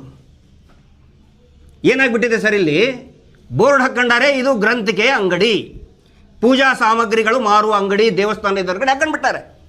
ಒಳಗಡೆ ಮಾರೋದು ಮಾಂಸ ಮಾರ್ತಾ ಇದ್ದಾರೆ, ಮದ್ಯ ಮಾರ್ತಾ ಇದ್ದಾರೆ. ಕೇಳಿಬಿಟ್ರೆ ಬೈತಾರೆ, ಗ್ರಂಥಿಕೆ ಅಂಗಡಿ ನಮ್ಮದು, ರಾಷ್ಟ್ರ ರಕ್ಷಣಾ ಪಡೆ, ಧರ್ಮ ರಕ್ಷಣೆ, ಬೋರ್ಡ್ ಹಾಕಿದ್ದು ಧರ್ಮ ರಕ್ಷಣೆ, ರಾಷ್ಟ್ರ ರಕ್ಷಣಾ ಪಡೆ. ಒಳಗಡೆ ಮಾಡೋದು ಹುಡುಗಿಯರನ್ನ ಬ್ಲ್ಯಾಕ್ ಮೇಲ್ ಮಾಡೋದು. ಪಾಪ ಅವಳು ಹೇಳ್ತಾಳೆ, ಬಾತ್ರೂಮಲ್ಲಿ ಹೋಗಿರೋದು ವಿಡಿಯೋ ಎಲ್ಲ ಮಾಡಿಕೊಂಡು ಬ್ಲ್ಯಾಕ್ ಮೇಲ್ ಮಾಡ್ತಾ ಇದ್ದಾನೆ ಅವನು, ಪುನೀತ್ ಕೆರೆಹಳ್ಳಿ. ಮತ್ತು ಅವನು ಜಿಲ್ಲಾಧ್ಯಕ್ಷರು ನೌಕರಿ ಕೊಡಿಸ್ತೀನಿ ಅಂತ ಹೇಳಿ ದುಡ್ಡು ಇಸ್ಕೊಳ್ಳೋದು, ದುಡ್ಡು ನೌಕರಿನೇ ಕೊಡಿಸಲ್ಲ. ಇವ್ರು ಯಾರ್ರೀ? ರಿಜಿಸ್ಟರ್ ಆಗಿದೆಯಾ ಇಲ್ಲ, ಯಾರೂ ಕೇಳೋಕ್ಕೆ ತಯಾರಿಲ್ಲ. ಅದಕ್ಕೆ ನಾನು ಗೃಹ ಸಚಿವರಿಗೆ ಹೇಳ್ತಾ ಇದ್ದೀನಿ, ಇಲ್ಲಿವರೆಗೆ ಅವ್ರ ಮೇಲೆ ಯಾಕೆ ಕ್ರಮ ಕೈಗೊಂಡಿಲ್ಲ? ಈ ಚಕ್ರವರ್ತಿ ಸೂಲಿಬೇಲೆ, ಪುನೀತ್ ಕೆರೆಹಳ್ಳಿ, ರೈತರು ಮಾರ್ಕೆಟಿಗೆ ಸಂತೆಗೆ ತೊಗೊಂಡು ಹೋಗೋ ದನಗಳನ್ನೆಲ್ಲ ಹಿಡಿದು ಬಿಡೋದು, ನಾವು ಗೋರಕ್ಷಣೆ ಮಾಡ್ತೀವಿ ಅಂತ ಹೇಳೋದು, ವಸೂಲಿ ಮಾಡೋದು. ಹೆಸರು ರಾಷ್ಟ್ರ ರಕ್ಷಣಾ ಪಡೆ, ಧರ್ಮ ರಕ್ಷಣೆ. ಗ್ರಂಥಿಗೆ ಅಂಗಡಿ ಇಟ್ಕೊಂಡು ಒಳಗಡೆ ಮಟನ್ನು ಚಿಕನ್ನು, ಆಯ್ತಪ್ಪ, ಮಾಂಸ ಮಾಡಿದ್ರೆ ಮಾಂಸದ ಅಂಗಡಿ ಅಂತ ಹಾಕ್ಕೊಳ್ಳಿ, ಮಾಂಸದ ಅಂಗಡಿ ಅಂತ ಹಾಕ್ಕೊಳ್ಳಿ, ಮದ್ಯದ ಅಂಗಡಿ ಅಂತ ಹಾಕ್ಕೊಳ್ಳಿ. ಅದು ಬಿಟ್ಟು ಗ್ರಂಥಿಗೆ ಅಂಗಡಿ ಅಂತ ಹಾಕ್ಕೊಂಡು ಒಳಗಡೆ ಇದನ್ನೆಲ್ಲ ಮಾಡ್ತಾ ಇದ್ದಾರೆ. ದಯವಿಟ್ಟು ಗೃಹ ಸಚಿವರು ಇದರ ವಿರುದ್ಧ ಕ್ರಮವನ್ನು ತಗೊಳ್ಳೇಬೇಕು ಅಂತ ವಿನಂತಿಯನ್ನು ನಾನು ಮಾಡ್ಕೊಳ್ತಾ ಇದ್ದೀನಿ. ಇಷ್ಟು ಇವತ್ತಿನ ಪತ್ರಿಕಾಗೋಷ್ಠಿಯ ಸಾರಾಂಶ. ತಮಗೇನಾದರೂ ಪ್ರಶ್ನೆಗಳಿದ್ದರೆ ಅದಕ್ಕೆ ಸ್ವಾಗತ ಇದೆ.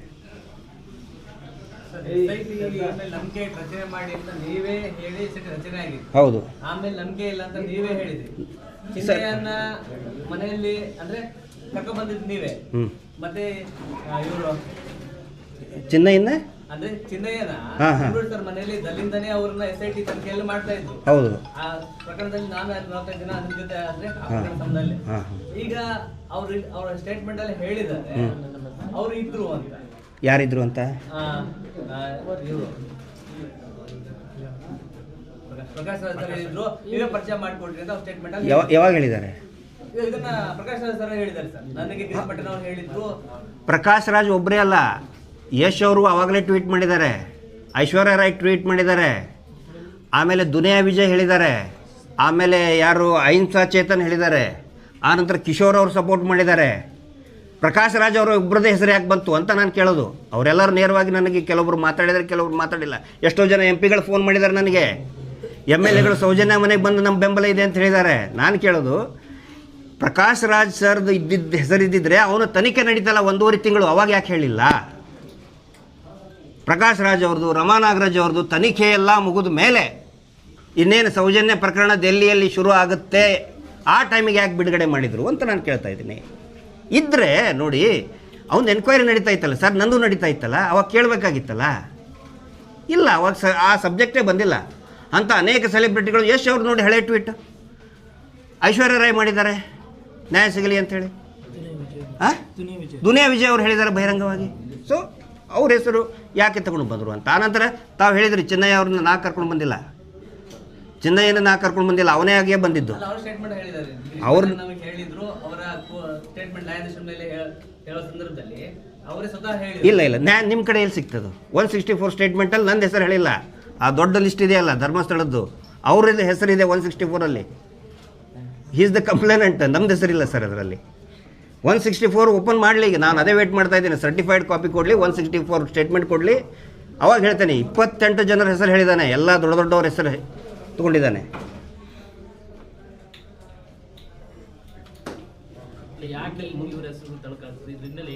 ಹೇಳಿದ್ರಲ್ಲ, ಇಲ್ಲಿ ದಾವಣಗೆರೆಯಲ್ಲಿ SKDRDP ಅಗೇನ್ಸ್ಟ್ ಕಂಪ್ಲೇಂಟ್ ಕೊಟ್ಟರು. ಇವತ್ತಿಗೂ ಕೂಡ ಅದು FIR ಜಾರಿಯಲ್ಲಿದೆ, ತನಿಖೆ ಇದೆ. ಏನಂದರೆ ಏನಾದರೂ ಮಾಡಿ ಹಿಂಗೆ ಹೇಳಿಬಿಟ್ರೆ ಏನಾಗುತ್ತೆ ಸರ್, ಮಿಡ್ಲ್ ಕ್ಲಾಸು ಮತ್ತು ಗೌರವಸ್ಥರು, ಅಣ್ಣ ತಮ್ಮ, ಅವರು ಬೀಗರು ನೆಂಟರು ಬಯಕ್ಕೆ ಸ್ಟಾರ್ಟ್ ಮಾಡ್ತಾರೆ. TVಯಲ್ಲಿ ಬರ್ತಾಯಿದೆ ನಿಂದು, ಯಾಕೆ ಬೇಕು ನಿನಗೆಲ್ಲ?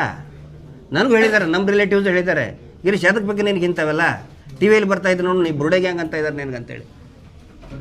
ಅಷ್ಟು ಬುರುಡೆ ಸಿಕ್ವಲ್ಲ ಸರ್ ಈಗ. ಮತ್ತು ನಮ್ಮಿಂತ್ರ ಅದು ಅಷ್ಟು ಬುರುಡೆ ಪಾಪ ಅವ್ರಿಗೆ ಅವ್ರ ರಿಲೇಟಿವ್ ಸಿಕ್ತಲ್ಲ, ನಮ್ಗೆ ಬಹುಮಾನ ಕೊಡ್ಬೇಕು ಈಗ. ಆ್ಯಕ್ಚುಲಿ ಅಷ್ಟು ಇದನ್ನು ಸಿಕ್ಕುವ ಅವರಿಗೆ.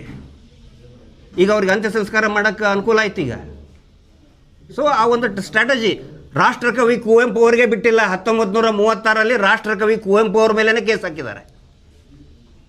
ಆ ಕಾನೂರು ಸುಬ್ಬಮ್ಮ ಹೆಗ್ಗಡತಿಯಲ್ಲಿ ಧರ್ಮಸ್ಥಳ ಹಂತಲ್ಲಿ ದೌರ್ಜನ್ಯ ಆಗ್ತಾ ಇದೆ ಅಂದಿದ್ದಕ್ಕೆ ಕುವೆಂಪು ಅವ್ರ ಮೇಲೇ ಕೇಸ್ ಹಾಕಿದ್ದಾರೆ. ಇನ್ನು ನಾವು ಯಾವ ಲೆಕ್ಕ ಸರ್?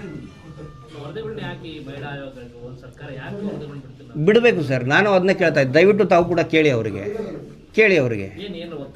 ಖಂಡಿತ ಒತ್ತಡ ಇದೆ. ಯಾಕಂತ ಹೇಳಿದರೆ 22 ವರ್ಷದ ಹುಡುಗ ಸಾಯ್ತಾನೆ ಅಂತ ಹೇಳಿದ್ರೆ definitely it is a matter of related to organ trafficking. ಮಾಡಲಿ ತನಿಖೆ. ಯಾಕಂತ ಹೇಳಿದರೆ ಈ RTI ಕೊಟ್ಟಿದ್ದಾರೆ, ಸೆಕ್ಷನ್ 84ನಲ್ಲಿ ನಮ್ಗೆ ಕೊಡೋಕ್ಕಾಗೋದಿಲ್ಲ. ಸೆಕ್ಷನ್ 84ನಲ್ಲಿ ಅಂತ ಹೇಳಿದರೆ ತನಿಖೆ ನಡೆಯಬೇಕಾದ್ರೆ ಇನ್ನೂ ತನಿಖೆ ನಡೀತಾ ಇದೆ. ಆನಂತರ ಥರ್ಡ್ ಪಾರ್ಟಿ ಡಿಸ್ಕ್ಲೋಜರ್ ಮಾಡಬಾರ್ದು. ಥರ್ಡ್ ಪಾರ್ಟಿ ಅಂದರೆ ಯಾರು? ಸೊ ಅವೆಲ್ಲ ಇದೆ. So let us wait. CM ಅವ್ರಿಗೆ ನಾನು ಮನವಿ ಮಾಡ್ತಾ ಇದ್ದೀನಿ. ಒಂದನೇದ್ದು, ಸೌಜನ್ಯ ಪ್ರಕರಣದಲ್ಲಿ ಮೊನ್ನೆ ಮಾನ್ಯ ಸುಪ್ರೀಂ ಕೋರ್ಟ್ ಹೇಳಿದೆ SITಯನ್ನು ರಚನೆ ಮಾಡಿ. ಲಿಖಿತ ಆದೇಶ ಬರೋದಕ್ಕೆ ಮುಂದಿನ ವಾರ ಬರ್ತದೆ. ಹೋಮ್ ಮಿನಿಸ್ಟರ್ ಇರ್ಬೋದು, ಮಾನ್ಯ CM ಅವರು ಇರ್ಬೋದು, ದಯವಿಟ್ಟು ಒಂದು SITಯನ್ನು ರಚನೆ ಮಾಡಿ, ಸೌಜನ್ಯಳಿಗೆ ನ್ಯಾಯ ಸಿಗಬೇಕು. ಎರಡನೇದಾಗಿ ಈ ವರದಿಗಳ ಏನು ಕೊಟ್ಟಿದ್ದಾರಲ್ಲ ಅವುಗಳನ್ನು ಬಹಿರಂಗ ಮಾಡಿ. ನಮಗೆ ಗೊತ್ತಿರೋ ಮಾಹಿತಿ ಪ್ರಕಾರ SIT ಫರ್ದರ್ ಇನ್ವೆಸ್ಟಿಗೇಷನ್ ಕೇಳಿದೆ. It is not the end. Banglegudde it is a place of anti social activities. ದಯವಿಟ್ಟು ಇದನ್ನು ಬರೆದಿಟ್ಕೊಳ್ಳಿ, ನೋಟ್ ಮಾಡ್ಕೊಳ್ಳಿ. ಇದೇ ಶಬ್ದವನ್ನೇ ಬಳಸಿದ್ದಾರೆ. ಬಂಗ್ಲೆಗುಡ್ಡೆ, ಧರ್ಮಸ್ಥಳದಲ್ಲಿರ್ತಕ್ಕಂತಹ Banglegudde it is a place of anti social activities.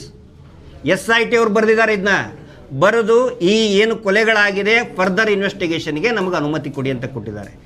ದಯವಿಟ್ಟು ಮಾನ್ಯ ಗೃಹ ಸಚಿವರು ಇರ್ಬೋದು ಮತ್ತು ಮುಖ್ಯಮಂತ್ರಿಗಳು ಇರ್ಬೋದು, ಫರ್ದರ್ ಇನ್ವೆಸ್ಟಿಗೇಷನ್ಗೆ ಅನುಕೂಲ ಮಾಡಿಕೊಡಿ ಅವರಿಗೆ, SITಗೆ. ಸತ್ಯ ಏನಿದೆ ಬಹಿರಂಗ ಆಗಲಿ. ಈಗ ನಮ್ಮ ಬಗ್ಗೆ ಅಂತೂ ಕ್ಲಿಯರ್ ಆಯಿತು. ಯಾವುದೇ ಫಾರಿನ್ ಫಂಡ್ ಇಲ್ಲ, ಎಲ್ಲೆಂತನೋ ತಂದಿದ್ರು ಅಂತ ಹೇಳಿದ್ರು, ಅದು ಇಲ್ಲ, ಅದು ಬಂಗ್ಲೆಗುಡ್ಡೆ ಇದ್ದ ಅಂತ ಹೇಳಿ ನೋಡಿ SIT ರಿಪೋರ್ಟ್ನಲ್ಲಿನೇ ಇದೆ. SIT ವರದ ಅಲ್ಲ ಒಂದು ನಿಮಿಷ SIT ವರದಲ್ಲಿ ಅಲ್ಲೇ ಇದೆ ಬಂಗ್ಲೆಗುಡ್ಡೆ ಅಂತಲೇ ಆ ಬುರುಡೆ ಬಂದಿದ್ದು. ಎಲ್ಲೋ ಹೊರಗಡೆಯಿಂದ ಇವ್ರು ಹೇಳಿದಾರಲ್ಲ, ಸ್ಮಶಾನದಿಂದ ತಗೊಂಡು ಬಂದರು, ತಮಿಳ್ನಾಡಿಂದ ತಗೊಂಡು ಬಂದರು, ಡೆಲ್ಲಿಂದ ತಗೊಂಡು ಬಂದರು, ಲ್ಯಾಬಿಂದ ತಗೊಂಡು ಬಂದರು, ಯಾವುದು ಕೂಡ ಇಲ್ಲ. ಅಲ್ಲ ಸರ್, DK ಶಿವಕುಮಾರ್ ಅವರು ಅದಕ್ಕೆ ಮುಖ್ಯಮಂತ್ರಿ ಆಗಿಂತ ಮುಂಚಿತವಾಗಿ ಇಲ್ಲ ಇಲ್ಲಿ ಬಿಡಿ, ಅದ್ರ ಬಗ್ಗೆ ನೋಡಿ. ಅವರು ಮುಖ್ಯಮಂತ್ರಿ ಆಗಿದ್ದಾರೆ. ಅವರು ಅಲ್ಲ ಒಂದು ನಿಮಿಷ ನೋಡಿ, ಅವರು ಯಾವುದೋ ಒಂದು ಇದರಲ್ಲಿ ಹೇಳಿರ್ತಾರೆ. ನಮಗೇನು ಇಲ್ಲಿ ಯಾರ ಬಗ್ಗೆನೂ ನಾವು ದ್ವೇಷ ಸಾಸಕ್ಕೆ ಬಂದಿಲ್ಲ. ಇಲ್ಲಿ ಅವ್ರು ಹಂಗಂದ್ರು, ಈಗೂ ಕೂಡ ಈಗ ಯಾಕೆ ಹಂಗಂದ್ರೆ ಕೇಳ್ತಾ ಇಲ್ಲ. ನಮಗೇನು ಇದಕ್ಕೊಂದು ಲಾಜಿಕ್ ಎಂಡ್ ಮುಟ್ಟಿಸ್ರಪ್ಪ, ನೀವು ಒಂದು ತಾರ್ಕಿಕ ಅಂತ್ಯ ಮುಟ್ಟಿಸ್ರಿ ಅಂತ ಇಷ್ಟೇ ಕೇಳ್ತಾ ಇದ್ದೀನಿ.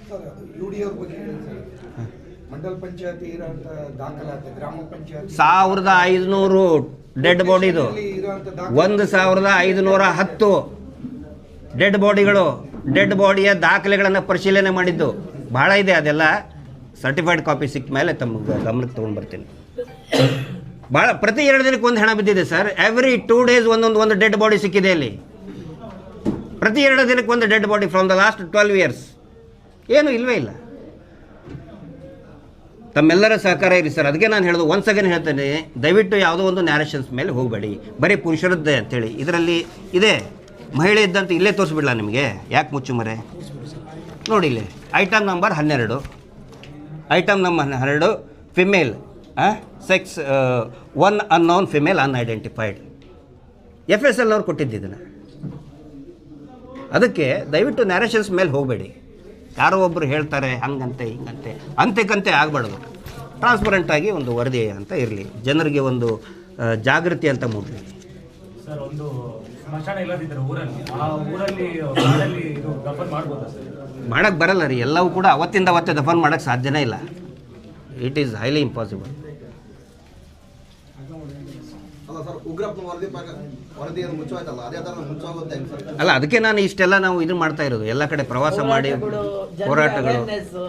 ನಮ್ಮನ್ನೇ ತುಳಿಲಿಕ್ಕೆ sir, Sowjanya case dead case ಅಂತ ಹೇಳಿದ್ರ, ಮುಗಿದಾದ್ಯ ಅಂತ ಹೇಳಿದ್ರ, ಮತ್ತೀಗ ಚಾಲನೆಗೆ ಬಂತು. ಯಾಕೆ? ಯಾವಾಗ ಜನ ನಿಂತ್ಕೊಳ್ತಾರೆ, ಜನರು ಗಟ್ಟಿಯಾಗಿ ನಿಂತ್ಕೊಳ್ತಾರೆ, ಅವಾಗ ಅದಕ್ಕೊಂದು ಶಕ್ತಿ ಅಂತ ಬರ್ತದೆ. ಮತ್ತು ವರದಿಗಾರರಿಗೆ ಸ್ವಾಗತ ಬಯಸ್ತೇನೆ. ಮತ್ತು ಎಲ್ಲಕ್ಕಿಂತ ಮುಂಚೆ ನನ್ನೊಂದು ಮನವಿ ತಮ್ಮೆಲ್ಲರಲ್ಲಿ, ನಮ್ಮ ಈ ಹೋರಾಟಕ್ಕೆ ಬೆಂಬಲ ಕೊಟ್ಟಂಥ GS ಉಜ್ಜಿನಪ್ಪ ಅವ್ರಿಗೆ ಮೊದಲು ನಾವು ಶ್ರದ್ಧಾಂಜಲಿ ಈ ಮೂಲಕ ಅರ್ಪಿಸ್ಬೇಕಂತ 1 ನಿಮಿಷ ಮೌನ ಮಾಡಿ ನಂತರದಲ್ಲಿ ಸಭೆ ಮುಂದುವರಿಸ್ತೀವಿ. ದಯವಿಟ್ಟು ಎಲ್ಲರೂ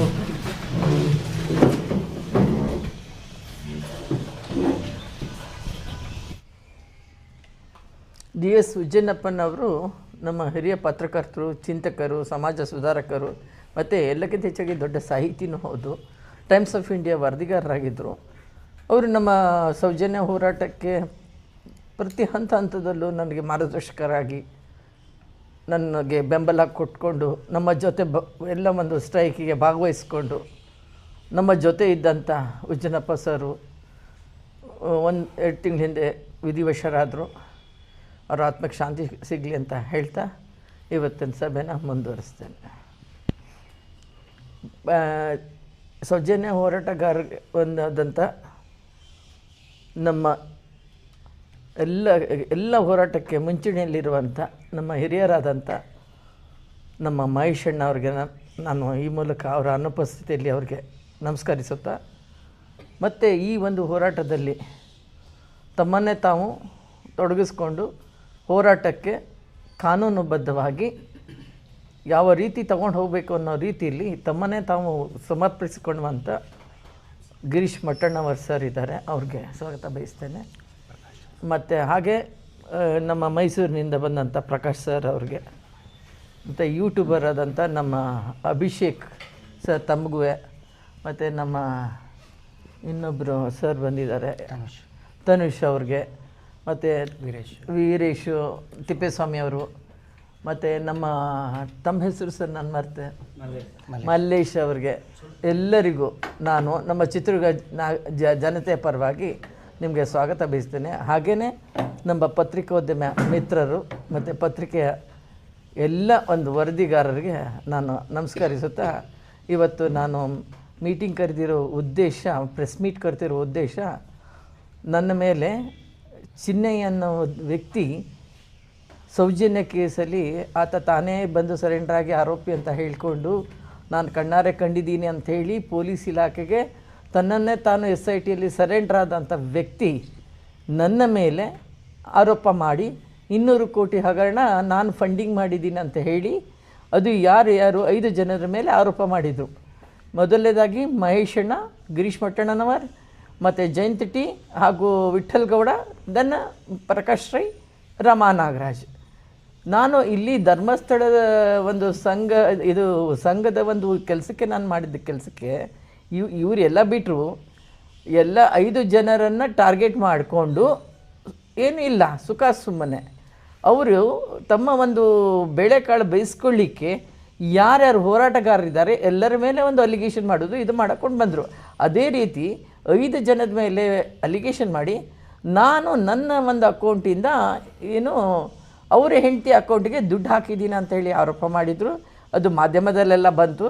ಅದು ನನಗೆ ಖೇದ ಆಯಿತು. ಯಾಕಂದರೆ 200 ಕೋಟಿಗೆ ಎಷ್ಟು ಸೊನ್ನೆ ಅಂತ ಗೊತ್ತಿಲ್ಲದವಳು ನಾನು ಹೋರಾಟ ಅಷ್ಟೇ ಹೊರತು ಕಾನೂನುಬದ್ಧವಾಗಿ ಇಲಾಖೆ ಜೊತೆ ನಾನು ಇಷ್ಟು ವರ್ಷ ಕೆಲಸ ಮಾಡ್ಕೊಂಡ್ಬಂದಿದ್ದೀನಿ. ಚಿತ್ರದುರ್ಗದಲ್ಲೆಲ್ಲ ಈ ರಾಜ್ಯ ಮಟ್ಟದಲ್ಲೇ ಅಂತಾರಾಜ್ಯ ಮಟ್ಟದಲ್ಲೂ ನಾನು ನನ್ನ ಒಂದು ಕೆಲಸ ನಿರ್ವಹಿಸಿದ್ದೇನೆ. ಅದು ನಾನು ಹೆಮ್ಮೆಯಿಂದ ಹೇಳ್ತೇನೆ.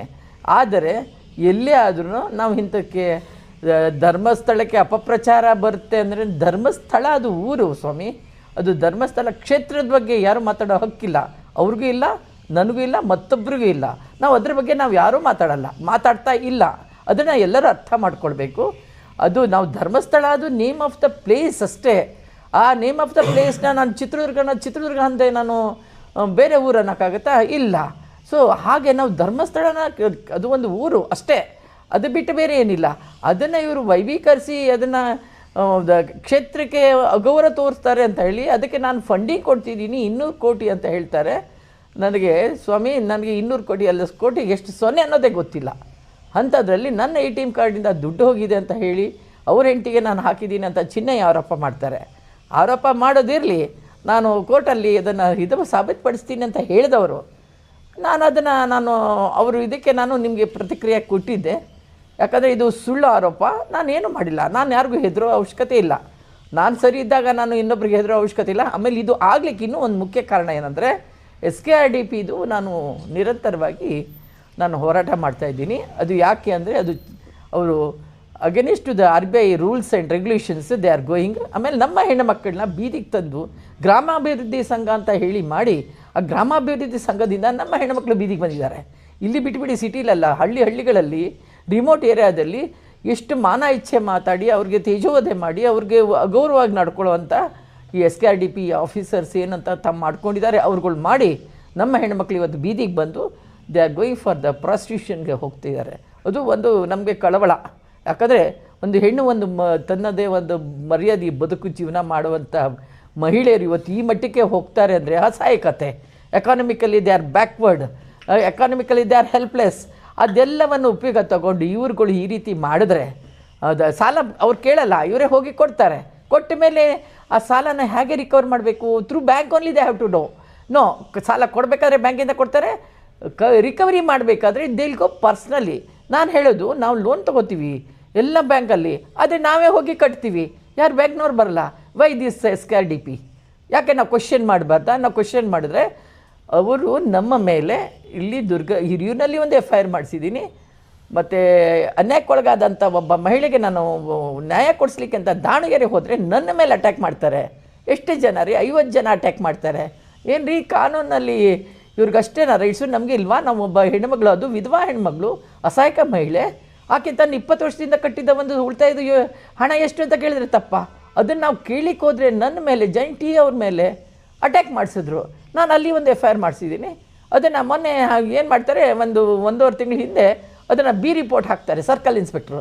ನಾನು ಕೇಳಿದೆ, ಐ ಆಮ್ ದ ವಿಟ್ನೆಸ್, ನಾನೇ ವಿಕ್ಟಿಮು, ನನ್ನ ಜೊತೆ ಈ 3 ಜನ ವಿಟ್ನೆಸ್ ಇದ್ದಾರೆ, ಯಾರ್ದು ಏನೂ ತೊಗೊಳ್ದೆ how come you will close that ಇದು ಚಾರ್ಜ್ ಶೀಟ್ ಮಾಡಿದೆ FIR ಇದನ್ನು ಕ್ಲೋಸ್ ಮಾಡ್ತಾರೆ, ಹೇಳ್ತಾರೆ ಕೋರ್ಟಲ್ಲಿ ಚಾಲೆಂಜ್ ಮಾಡಿ ಅಂತ.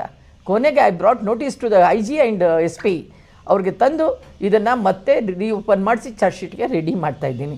ಇದೆಲ್ಲ ಒಂದು ಏನಿದೆ ಕಾನೂನುಬದ್ಧವಾಗಿ ನಾವು ಹೋರಾಟ ಮಾಡ್ತಿದ್ದಾಗ ಇದನ್ನು ಅಸಹಿಸದ ಆ ಜನ ನನ್ನನ್ನು ಒಂದು ಇದರಿಂದ ಬಗ್ಗಬಡಿಬೇಕು ಅನ್ನೋ ದುರುದ್ದೇಶದಿಂದ ಈ ಚಿನ್ನ ಹಿಂಗೆ ಹೇಳಿ ಇವೆಲ್ಲ ಹುನ್ನಾರ ಮಾಡಿದ್ದಾರೆ. ನಾನು ಈಗೂ ಹೇಳ್ತೀನಿ, ಅದನ್ನು ನಾನು ಚಾಲೆಂಜ್ ಮಾಡ್ತೀನಿ ಅಂತ ತಮ್ಮ ಮುಂದೆ ಅವತ್ತೇ ಹೇಳಿದ್ದೆ. ಚಾಲೆಂಜ್ ಮಾಡಿದ್ವಿ. ಮಾನ್ಯ ಹೈಕೋರ್ಟು ನಮ್ಮ ಒಂದು ಅರ್ಜಿನ ಆಮೇಲೆ ಅಲ್ಲಿ ನೋಡಿ ಎಲ್ಲರದ್ದು ಹೆಸರು ತೊಗೊಳ್ತಾರೆ, ರಮಾ ನಾಗರಾಜ್ ಹೆಸರು ಬಿಡ್ತಾರೆ. ಯಾಕೆ ತೊಗೊಳ್ಳಿಲ್ಲ ರಮಾ ನಾಗರಾಜ್ ಹೆಸರು? ನಾನು ಅದಕ್ಕೆ ಹೈಕೋರ್ಟ್ಗೆ ನಾನು ಒಂದು ಪಾರ್ಟಿ ಮಾಡಿ all of sudden Rama Nagaraj ಬರ್ತೀನಿ. ಎಲ್ಲಿಂದ ಬರ್ತಾಳೆ? ಏನಕ್ಕೆ ಬರ್ತೀವಿ? ಏನಕ್ಕೆ? ಏನು ಲಿಂಕ್ ಇದೆ? ಏನೂ ಇಲ್ಲ. ಕೊನೆಗೆ ಅದನ್ನು ನನಗೆ ಉಚ್ಚ ನ್ಯಾಯಾಲಯ ಘನವತ್ತ ನ್ಯಾಯಾಧೀಶರು ನನಗೆ ನ್ಯಾಯ ಕೊಡಿಸಿದ್ರು. ನಮ್ಮ 5 ಜನಕ್ಕೆ ಆರೋಪ ಮುಕ್ತರಂತ ಹೇಳಿದ್ರು. ಏನು ಆರೋಪ ಮಾಡಿದ್ರು ಅದು ನಮಗೆ ಏನೂ ಆಗಲಿಲ್ಲ. ನಮಗೆ ಕಾನ್ಫಿಡೆನ್ಸ್ ಇತ್ತು, ಯಾಕಂದರೆ ನಾವು ಯಾರಿಗೂ ಹೆದರಬೇಕಾಗಿಲ್ಲ. ನಾವು ಕ್ಲೀನಾಗಿದ್ದಾಗ, ನಾವು within the frame of law ನಾವು ಕೆಲಸ ಮಾಡ್ತಿರ್ಬೇಕಾದ್ರೆ we never care anybody, we respect, we bow our head to law of our Indian constitution ಪ್ರಕಾರ. ಹಾಗಿರಬೇಕಾದ್ರೆ ಇವ್ರು ಏನು ಮಾಡ್ತಾರೆ, ಮತ್ತೆ ಏನು ಮಾಡ್ತಾರೆ, ಎಲ್ಲಿಯಾದರೂ ಡೈವರ್ಟ್ ಮಾಡಬೇಕು. ಅದು ಯಾವುದು ನಮ್ಮ ಸೌಜನ್ಯ ಕೇಸಲ್ಲಿ 74 ಜನ ಅಲ್ಲ ಸರ್, 74 ಜನ ಮತ್ತೆ ಕುಸುಮಾವತಿ ಅವರು PL ಹಾಕೊಂಡಿರ್ತಾರೆ ಪಬ್ಲಿಕ್ ಲಿಟಿಗೇಷನ್ ಅಂತ. ಅದು ಕೇಸ್ನ ಜನಗಳ ಕಾನ್ಸಂಟ್ರೇಷನ್ ಡೈವರ್ಟ್ ಮಾಡಲಿಕ್ಕೆ they did all this game. ಆಮೇಲೆ ಜನತೆಗೆ, ರಾಜ್ಯದ ಜನತೆಗೆ ಅಲ್ಲ, ದೇಶದ ಜನತೆಗೆ ಇದನ್ನು ರಾಂಗ್ ಇನ್ಫಾರ್ಮೇಷನ್ ಕೊಡಲಿಕ್ಕೆ. ನಾನು ಹೇಳೋದು, ಸ್ವಾಮಿ ನೀವು ಬನ್ನಿ, ನಾನು ಅವತ್ತು ಹೇಳಿದ್ದೀನಿ ಧರ್ಮಸ್ಥಳಕ್ಕೆ ನಾನು ಬರ್ತೀನಿ, ಅವ್ರು ಬರಲಿ, ನಿಂತ್ಕೊಳ್ಳಿ, ನಾನು ಆಣೆ ಮಾಡ್ತೀನಿ, ನನ್ನಿಂದ ಏನೂ ತಪ್ಪಾಗಿಲ್ಲ ಅಂತ. ನಾವು ಏನೂ ತಪ್ಪಾಗಿಲ್ಲ ಅಂತ ಅವರು ಆಣೆ ಮಾಡಲಿ. I will challenge it. ನಾವು also I will challenge, in future also I will challenge. ನಾವೆಲ್ಲ ಟೀಮು ಸೌಜನ್ಯ ಹೋರಾಟಗಾರರು. ನಾವು ಯಾವತ್ತೂ ತಪ್ಪು ಮಾಡಿಲ್ಲ, ತಪ್ಪು ಮಾಡೋದಿಲ್ಲ, ತಪ್ಪು ಮಾಡೋರನ್ನ ಬಿಡೋದಿಲ್ಲ. Will fight against that. ಈಗ ಉಚ್ಚ ನ್ಯಾಯಾಲಯಕ್ಕೆ ನಾನು ಅಭಿನಂದನೆ ಸಲ್ಲಿಸ್ತೇನೆ. ಹಾಗೆಯೇ ಆ ಒಂದು ನನ್ನ ಕೇಸನ್ನು ಇಷ್ಟರ ಮಟ್ಟಿಗೆ, ನನ್ನ ಕೇಸ್ ಅನ್ನೋದಕ್ಕಿಂತ ನನಗೆ ಹರ್ಟ್ ಆಗಿದ್ದು, ನಾನು ಇಂಡಿವಿಜುವಲ್ ಆಗಿ ಹೇಳ್ತೀನಿ, ನನಗೆ ಮುಟ್ಕೊಂಡ್ರೆ ನಾನು ಮಾತ್ರ ಯಾರನ್ನೂ ಬಿಡಲ್ಲ. ಅಂದರೆ ನನ್ನ ವಿಷಯಕ್ಕೆ ಬಂದ್ರಲ್ಲ, ನಾನೊಬ್ಬ ನ್ಯಾಯಾಧೀಶರ ಮಗಳು, ನಮ್ಮ ಮೈಯಲ್ಲಿ ಎಲ್ಲರ ರಕ್ತ ಹರಿತಿದೆ ಅಂದರೆ ನಂದು ಜುಡಿಷಿಯಲ್ ಬ್ಲಡ್ ಹರಿತಿದೆ. I will say with proud. ಯಾಕಂದರೆ ನಮಗೆ ನ್ಯಾಯ ಬಿಟ್ಟರೆ ನಮಗೆ ಏನು ಕಲಿಸಿಲ್ಲ ನಮ್ಮ ತಂದೆಯವರು, ನಮಗೆ ಸಂಸ್ಕಾರ, ನನ್ನ ಗಂಡನ ಮನೆಯವರು ನಮಗೆ ಅದು ಕಲಿಸಿಲ್ಲ.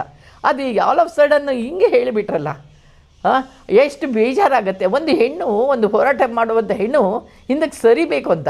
ಸ್ವಾಮಿ ನೀವು ಏನೇ ಮಾಡಿದ್ರು, ಹೆಣ್ಣು ಮಕ್ಕಳು ಹೋರಾಟಕ್ಕೆ ಇಳಿದ್ರು ಅಂದರೆ ಅವ್ರ ಮೈಂಡ್ ಸೆಟ್ ಇತ್ತು ಅಂದರೆ, ಹಾನೆಸ್ಟ್ ಆಗಿದೆ ಅಂದರೆ, ವಿಲ್ ಫೈಟ್ ಇಲ್ಲ ಒಂದು ಡೆತ್. ನಮ್ಮ ಡೆತ್ ಆದರೂ ಸರಿಯಾಗಿಲ್ಲ, will fight for the justice and especially for Sowjanya ಜಸ್ಟಿಸ್ಗೆ ನಾವು ಹೋರಾಟ ಮಾಡ್ತೀವಿ. ಆಮೇಲೆ ಇದಕ್ಕೆ ಎಲ್ಲ ಸಹಕರಿಸಿದ ಮೊದಲು I should special thanks to our Brinda Grover who has, ಅವರು ನನಗೆ ಸುಪ್ರೀಂ ಕೋರ್ಟ್ ಅಡ್ವೊಕೇಟು ದೆಹಲಿಯಿಂದ ನನಗೆ ವಾದ ಮಂಡಿಸಿದರು ಉಚ್ಚ ನ್ಯಾಯಾಲಯದಲ್ಲಿ. First special thank to our madam. And ಎಲ್ಲಕ್ಕಿಂತ ಹೆಚ್ಚಾಗಿ ನಮ್ಮ Dhananjay sir, sir is also supreme court advocate. And ಅವ್ರ ಟೀಮು, ನಮ್ಮ Ananya Gowda and all other advocates. ಆಮೇಲೆ ನಮ್ಮ Balan sir, every one they stood with us. ಜಯ ಗಳಿಸ್ಲಿಕ್ಕೆ ಅವರೇ ಒಂದು ನಮಗೆ ಕಾರಣ. ಯಾಕಂದರೆ ನಾವು ನೀಟಾಗಿದ್ದೀವಿ ಅಂದರೆ ಎಲ್ಲರಿಗೂ ಹೆಮ್ಮೆ ಆಗುತ್ತೆ ಬೆಂಬಲ ಕೊಡಲಿಕ್ಕೆ. ನಾವು ತಪ್ಪು ಮಾಡಿದ್ರೆ ನಾವು ಸಹಿತ ಯಾರಿಗೂ ಬೆಂಬಲ ಕೊಡಲ್ಲ. ಇದು ಜನತೆಗೆ ಗೊತ್ತಾಗಲಿ ಅಂತ ಇವತ್ತು ನಾನು ಪ್ರೆಸ್ ಮೀಟ್ ಕರೆದಿದ್ದೀನಿ.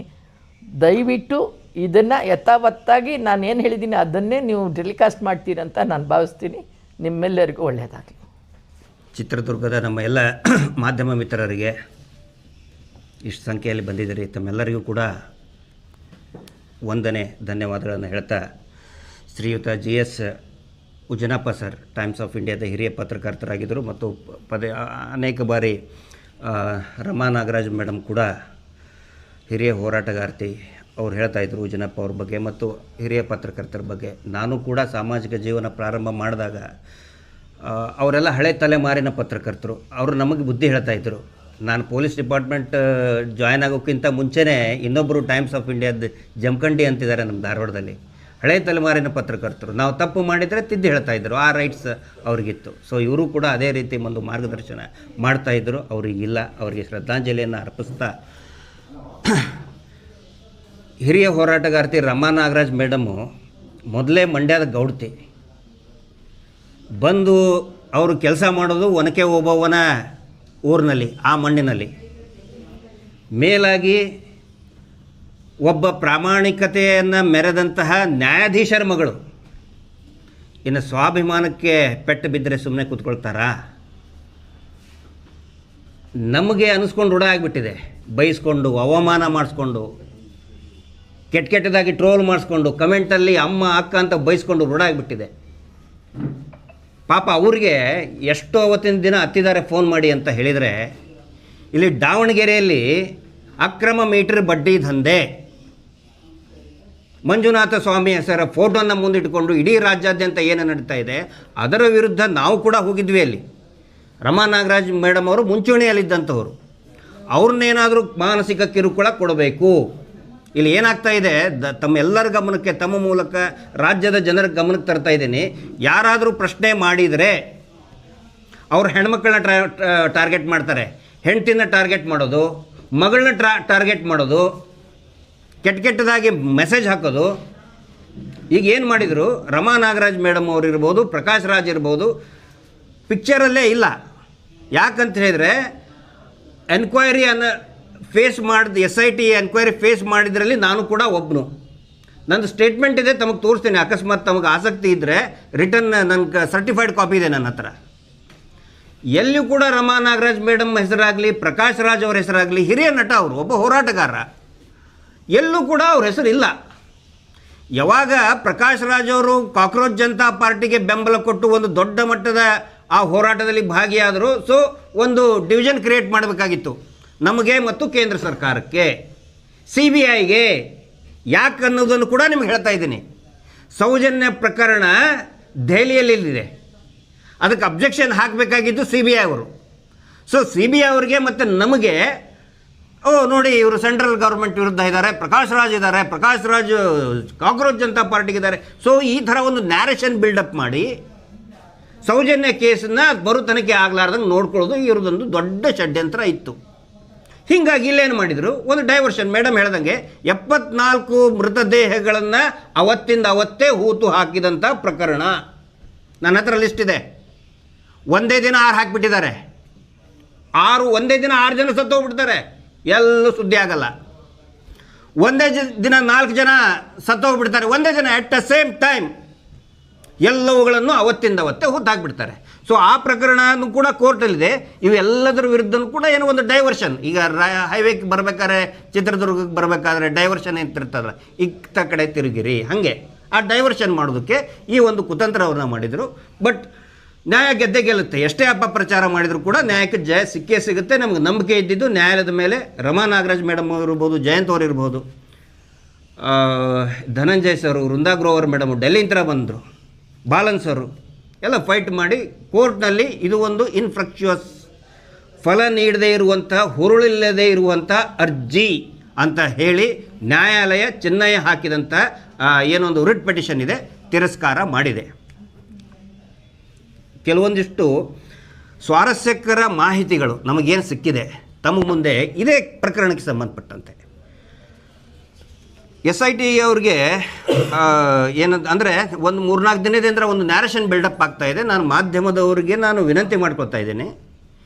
ಈ ವಿಷಯದ ಕುರಿತಂತೆ ನಿನ್ನೆ ನಮ್ಮ ಒಬ್ಬ ಹಿರಿಯ ಸ್ನೇಹಿತರು ಕೂಡ ಇದ್ದಾರೆ, TV ಚಾನಲ್ನಲ್ಲಿ ಸೀನಿಯರ್ ರಿಪೋರ್ಟ್ ಇದ್ದಾರೆ, ಅವ್ರಿಗೂ ಹೇಳಿದ್ದೇನೆ, ನೋಡಿ ಸರ್, ತಮಗೂ ನಾನು ವಿನಂತಿ ಮಾಡ್ಕೊತಾ ಇದ್ದೀನಿ. ಇಡೀ ಪ್ರಕರಣ ಏನಿದೆ, ಇನ್ಕ್ಲೂಡಿಂಗ್ ಸೌಜನ್ಯ ಪ್ರಕರಣ ಆಗಲಿ, ನಿಧಾನವಾಗಿ ಮಾತಾಡಿ, ಇದು ಏನು ಶವಹೂತ ಪ್ರಕರಣ ಇದೆ ಆಗಿದೆ ಅಂತ ಹೇಳಿದರೆ ಎಲ್ಲವೂ ಕೂಡ ನ್ಯಾರೇಷನ್ಸ್ ಮೇಲೆ ಹೋಗ್ತಾ ಇದೆ. TV ಚಾನಲ್ನಲ್ಲಿ, ಪತ್ರಿಕೆಯಲ್ಲಿ ಬೇರೆ ಬೇರೆ ದೊಡ್ಡ ದೊಡ್ಡ ಪ್ರಕರಣಗಳು. ಈಗ ನೋಡಿ SIT ಅವರು ಆ್ಯಕ್ಚುಲಿ ಇದು ಸರ್ಕಾರದಿಂದ ಆದಂಥ ಪ್ರಮಾದ, ನೇರವಾಗಿ ನಾವು ಮಾಧ್ಯಮಕ್ಕೆ ಕನ್ನಕ್ಕೆ ಬರೋದಿಲ್ಲ. ಒಂದು ಬುಲೆಟಿನ್, ನ್ಯೂಸ್ ಬುಲೆಟಿನ್ ಕೊಡಬೇಕಾಗಿತ್ತು, ಏನೇನು ನಡೀತಾ ಇದೆ. ಈಗ ಅಯೋಧ್ಯ ಚಂದಾ ಚೌರಿ ಪ್ರಕರಣ ಎವ್ರಿ ಅವರ್ ನ್ಯೂಸ್ ಬುಲೆಟಿನ್ ಕೊಟ್ಟರು, ಅಲ್ಲಿ ಕೂಡ SIT ಆಗಿದೆ. ಮಾಧ್ಯಮದವರಿಗೆ ಕರೆದು ನ್ಯೂಸ್ ಬುಲೆಟಿನ್ನ ಕೊಡ್ತಾಯಿದ್ರು. ತಕ್ಷಣಕ್ಕೆ ಗೊತ್ತಾಯಿತು ಯಾರನ್ನ ಅರೆಸ್ಟ್ ಮಾಡಿದರು, ಎಲ್ಲಿ ಹೋದರು, ಏನು ಸಿಕ್ತು, ಏನು ರಿಕವರಿ ಮಾಡಿದರು. ಇಲ್ಲ, ಅದು ಏನೂ ಆಗಿಲ್ಲ, ಬರೀ ನ್ಯಾರೇಷನ್ಸ್. ಏನು ಸಿಕ್ಕಿಲ್ಲಂತೆ, ಏನು ಸಿಗಲೇ ಇಲ್ಲಂತೆ. ಅರೆ ಈಗ 3 ದಿನದಿಂದ ಎಲ್ಲ TV ಚಾನಲಲ್ಲಿ ಬರ್ತಾಯಿದೆ, ಇಷ್ಟು ಮೂಳೆ ಸಿಕ್ಕು, ಬರೀ ಮತ್ತೆ ಒನ್ಸ್ ಅಗೇನ್ 3 ಜನರದು DNA ಮ್ಯಾಚ್ ಆಗಿದೆ. ಓಹ್ ಹಾಗಿದ್ರೆ ಬರೀ 3 ಜನರದಂತೆ.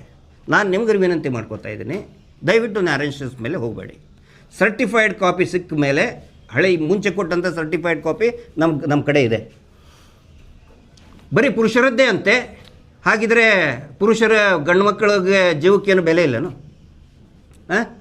ಹೇಳ್ತಾ ಇದ್ರು ನೇತ್ರಾವತಿ ನದಿಯಲ್ಲಿ ಹರ್ಕೊಂಡು ಹೋಗಿದ್ದು, ನದಿಯಲ್ಲಿ ಹರ್ಕೊಂಡು ಹೋಗೋಕ್ಕೇನು ಅದೇನು ಮರದ ದಿಮ್ಮಿನ? ಆ ಶವ ಏನವು ನೇತ್ರಾವತಿ ನೀರೊಳಗೆ ಹರ್ಕೊಂಡು ಹೋಗ್ತಿದ್ವು, ಹರ್ಕೊಂಡು ಹೋಗೋಕ್ಕೇನ ಅದೇನು ಕಟ್ಟಿಗೆ ದಿಮ್ಮಿನ? ಅದೇನಂತಾರೆ ನಾಟನ ಅದು. 100-150 ಅಡಿ ತುತ್ತ ತುದಿಯಲ್ಲಿರುವಂಥ ಬಂಗ್ಲೆಗುಡ್ಡದಲ್ಲಿ ಮೂಳೆಗಳು ಸಿಗ್ತದೆ. ಬರೀ ಪುರುಷರದ್ದೇ ಅಂತ ಪ್ರಸಾರ ಮಾಡ್ತಾ ಇದ್ದಾರೆ. ಅವ್ರಿಗೆ ನಾನು ಹೇಳ್ತಾ ಇದ್ದೀನಿ, ಪುರುಷರದ್ದು ಮಾತ್ರ ಅಲ್ಲ, ಮಹಿಳೆಯದ್ದು ಕೂಡ ಇದೆ. ಯಾರ್ದದು ಇದೆ ನಮ್ಮ ಹತ್ರ. I have every FSL report ಇದೆ. ಅದರಲ್ಲಿ ಆ ಸಿಕ್ಕಂಥ ಒಬ್ಬ ಆದಿಶೇಷ 22 ವಯಸ್ಸಿನ ಯುವಕ, 22 ವರ್ಷದ ಯುವಕ, ಗುಬ್ಬಿ ತಾಲೂಕಿನವನು. FSL ರಿಪೋರ್ಟಲ್ಲಿ ಏನು ಬಂದಿದೆ ಅಂತ ಹೇಳಿದರೆ, ಅವರ ಬುರುಡೆಯಲ್ಲಿ ಕೈ ಮೂಳೆ ಹೋಗಿದೆ ಅಂತ. ಇಮ್ಯಾಜಿನ್ ಏನು ನಡೆದಿರ್ಬೋದಲ್ಲಿ ಅಂತ ಮೇಡಮ್. ಅವನ ಬುರುಡೆಯಲ್ಲಿ ಸ್ಕಲ್ಲಲ್ಲಿ ಬೋನ್ ಹೋಗಿದೆ. ನಾನು ಹೇಳೋದಲ್ಲ, FSL ವರದಿ, FSL ಕೊಟ್ಟಂತಹ ವರದಿ ಇದು. ಇದರಲ್ಲಿದೆ. SIT FSL ಕೊಟ್ಟು FSLನಲ್ಲಿ ಅವ್ರು ಹೇಳ್ತಾರೆ,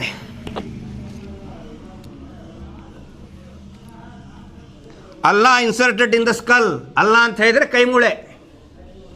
ಕೈ ಮೂಳೆಯನ್ನು ತಲೆ ಬುರುಡೆ ಒಳಗೆ ಇನ್ಸರ್ಟ್ ಮಾಡಿದಂಥ ಸ್ಥಿತಿ ಒಳಗೆ ಸಿಕ್ಕಿದ್ದು ಅಂತ ಹೇಳ್ತಾರೆ. ಇದರ ಅರ್ಥ ಏನು? ಅದು 22 ವರ್ಷದ ಹುಡುಗ. ಆಮೇಲೆ ಇದೇ FSLನವ್ರು ಹೇಳ್ತಾರೆ,